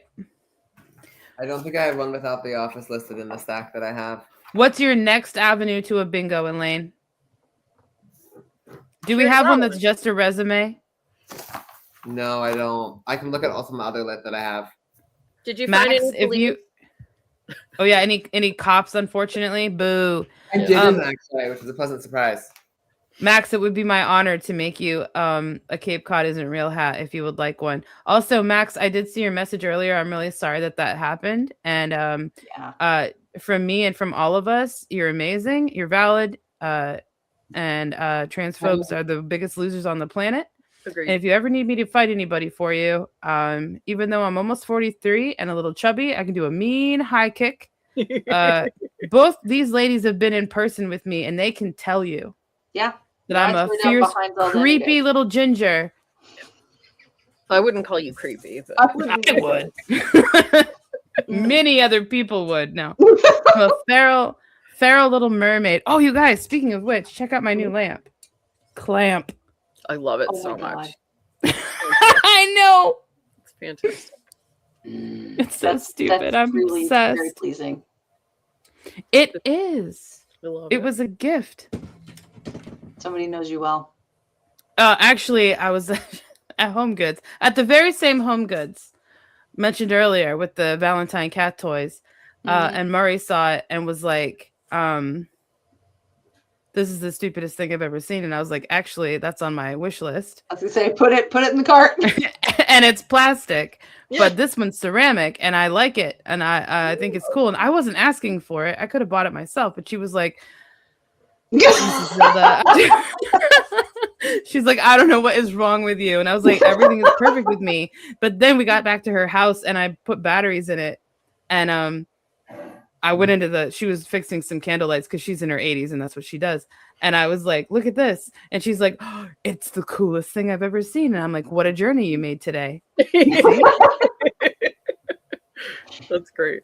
Oh yeah, John is part of the PM Lady Posse. We do recognize him as an honorary girl. He's good. Sure. Yeah, I've told him he's allowed to say certain words in our presence at least. But probably he agrees that he shouldn't say them in others. Yes. Yes, I will always ask permission before. As you should. No, but I even have trans flag color vinyl now that I'm thinking about it. That's awesome. Yeah. Man, you are prepared. I'm yellow where it doesn't belong if it's a trans flag. But we can cut around it. You'll have to say you'll cut. I feel like yellow where it doesn't belong is like the name of a Tumblr. Well, it's also the name of my Beatles cover band, which is difficult because I'm not very good. I don't play any music except the violin. Although, honestly, 10 out of 10 for the Beatles cover band that is only violin.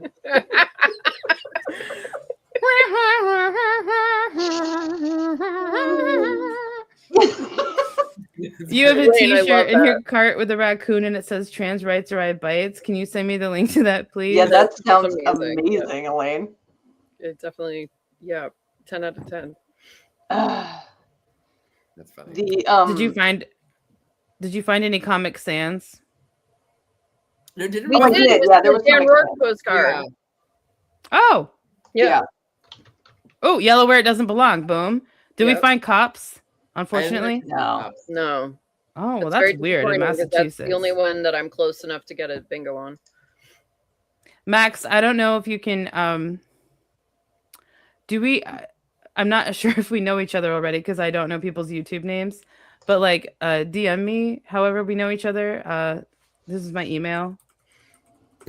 Well, it's my name. Max is on the elections committee and also. But I don't know if you would have. Because you didn't come to the recent meetings. Yeah. I couldn't come to the recent meetings. You scheduled them during my RPG night and you knew it. How dare you, John? I'm busy being Elperth the Bearded, a wizard. That's fair. That is Zelda's personal time. That cannot be interfered with. Which I have almost none of. Same. I'm unemployed and I'm like, why am I so busy? I don't understand. No, like, so Marissa, we apparently swapped places because I became employed in April after some years of intermittent at best unemployment. Mm-hmm. And I cannot believe how hard it is to get shit done now. Uh-huh. Oh I my know, God, I'm like, I you do a keep full-time taking on new job, take up all projects. your time. I keep taking on new projects, and I'm like, once I get a job, I'm completely fucked. Like, Yeah. I mean, I'm already having trouble balancing. Yeah. Yeah, I was like, oh, like, what's the big deal? And then I was like, oh, it turns out that actually, like, if you want to like co-chair a PM chapter or like do a bunch of other shit on the side, it does really help to not have. And like, you know, it's like so many of our chapters, I was like, oh, you know, too many of us are retired, but like, I did get it before, but I super get it now. Yeah. Yep. Exactly. Yeah.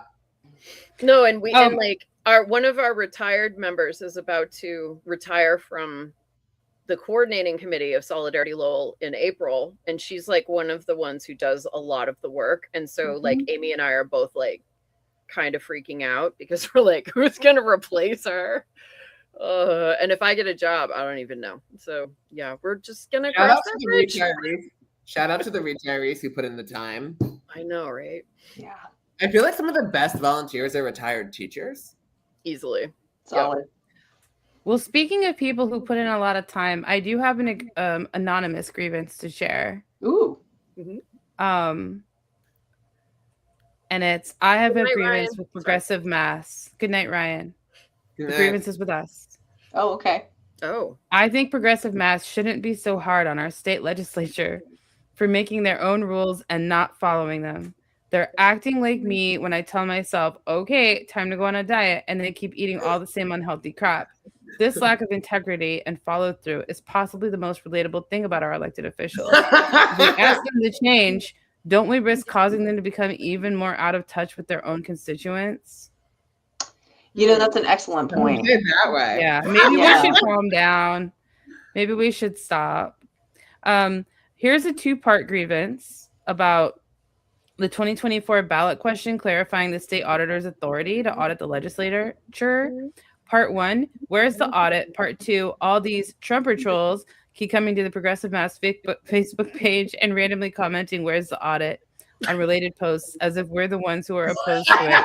Yeah. And they're totally poning the libs by calling us out. That's from Dan Kusher. Shout out to Dan for using pone. Right? No, it is funny. I mean, like, as though we are like somehow the state legislature. Like, sorry guys, we probably dislike the state legislature more than you do. Like, I was gonna say, like I think not to call them out, but my state rep might dislike the state legislature more than most people. The bar's not hard. Exactly. Join the club. Join the club. Yeah. But no, Facebook, the trolls on the account, it's always fascinating. Like whenever something starts getting a lot It's been crazy. On the Facebook page, you start getting the right-wing trolls. Yeah. And like, get a hobby. Yeah. Elaine, the bar is buried. I don't think I can crawl deep enough into hell to find the bar. I know. Yeah. Wait, in terms of like Facebook trolls reminded me of one of my favorite things from a candidate questionnaire in 2024. The candidate who said like Twitter, like social media is toxic, so I spend my time instead on Nextdoor. What? Oh my God. I forgot about this. What the hell is wrong with them? That's public. The questionnaires are public, so tell us who it was. No, it was. Oh my God, I forgot about that. That was so funny. The guy was living in Waltham. His whole questionnaire is bananas. Yeah, no, the whole Nextdoor is like the pit of hell. Like, It's what the is worst wrong place with on the it? internet. Someone really said, let me take a Facebook townie group and find a way to make it worse. And then they created Nextdoor. And it's incredible. They had to wait until they invented the Ring camera, and that's how they made Nextdoor so much worse. I will find the exact quote. Thank you. Yes. Wow. Oh my God. Speaking of neighborhood townie groups, so because I've moved to Buzzards Bay, I was like, I guess let me try to I'm still in Fabulous Falmouth because I'm still very connected over there, obviously.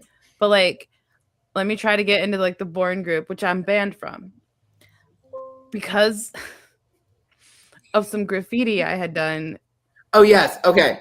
In Falmouth about a person from Born.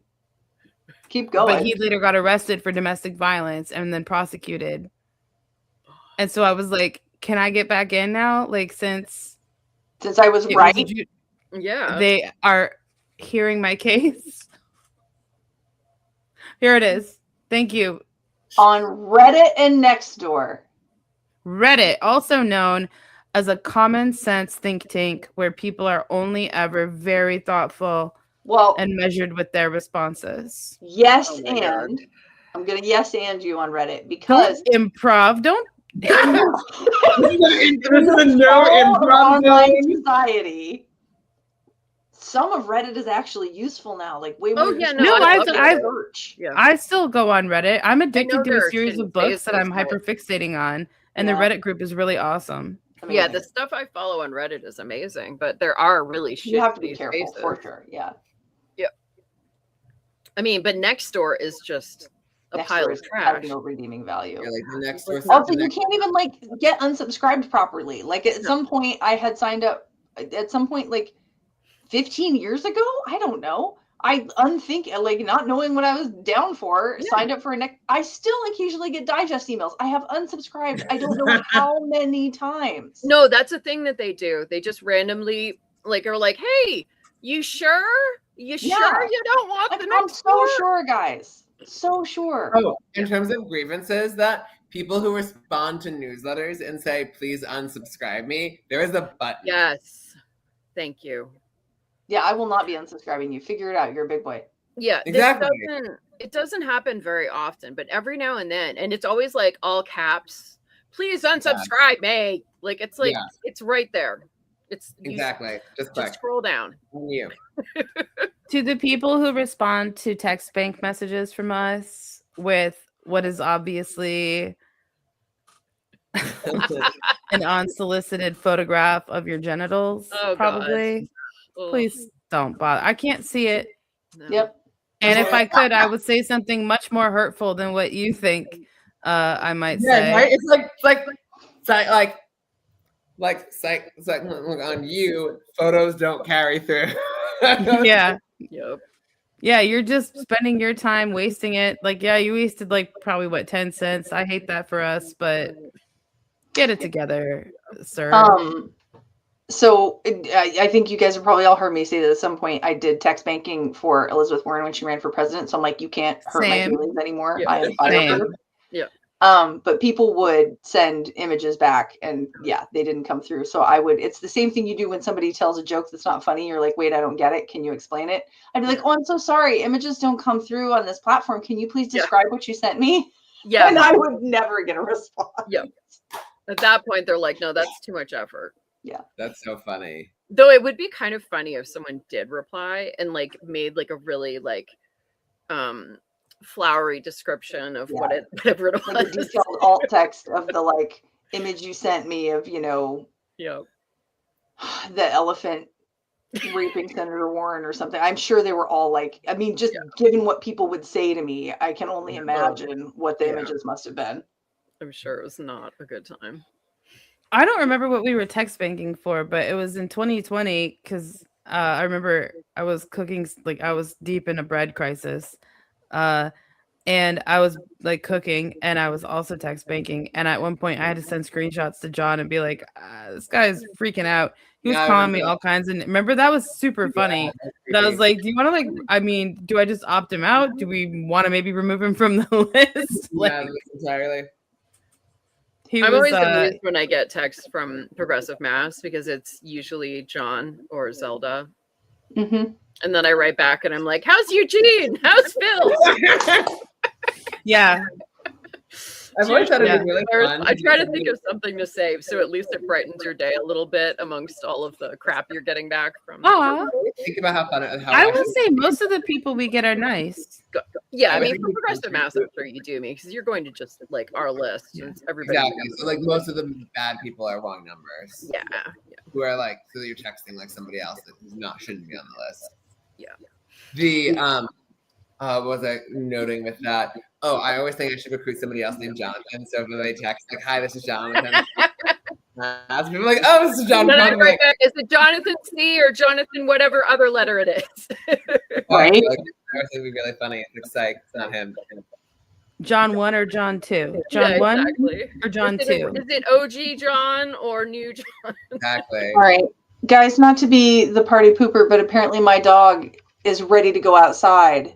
And no, I was just about to say it's been 3 hours. Yeah. Yeah. Time to wrap It's a it good up. time to wrap up. We've gotten through the lit. Krista, say goodnight if you'd like. good night, everybody. What a lovely time I've had hanging out with you. Thanks for spending the time with us. And Yeah. thank you, Marissa.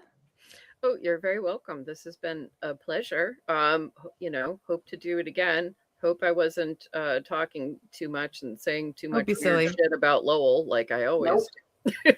Oh, fascinating. Talk more. do. Okay. No, Mike, Yeah, for real. Yeah, And this of was course, great. John, thank you. thank you all. Thank you for all the people who've been hanging out here with us. I think it's a feat of strength that we've spent like 3 hours Agreed. yapping. Yapping. You guys, and thank all of you for being here. Ed, thanks for sharing it and tagging us. Everyone, thanks for listening. Thanks for appreciating what Progressive Mass does. Don't forget that you can always donate by going to progressivemass.com. There's an easy button to click. Guess which one it is. And you get to donate. And we'll see you again soon. I did post something in the chat earlier that was like, should we do more stuff like this? Should we have maybe some like cute little support kind of things? Because we're all going through grief, to be honest. Yeah. And that's difficult. Ooh, Guinness and Jack Daniels. You're having a fun night. Jealous. Goodness, Ed. But for real, Ed, shout out to Ed. And when are we hanging out? Anyway, thank you for posting that link. This video will still be here for us. We'll definitely do this again next year, I assume. It's lit. We'll get even more lit and exciting because people just can't stop making bad art. So, JKLOL. Once again, no thank you, Seth Moulton. No thank you, Young Craft. And sleep tight, my angels. We'll all have a better tomorrow if people stop center justifying text, right? It's true. Yeah. Bye, friends. Bye. Good night, everyone. Thank you so much, all of you who stayed the whole time.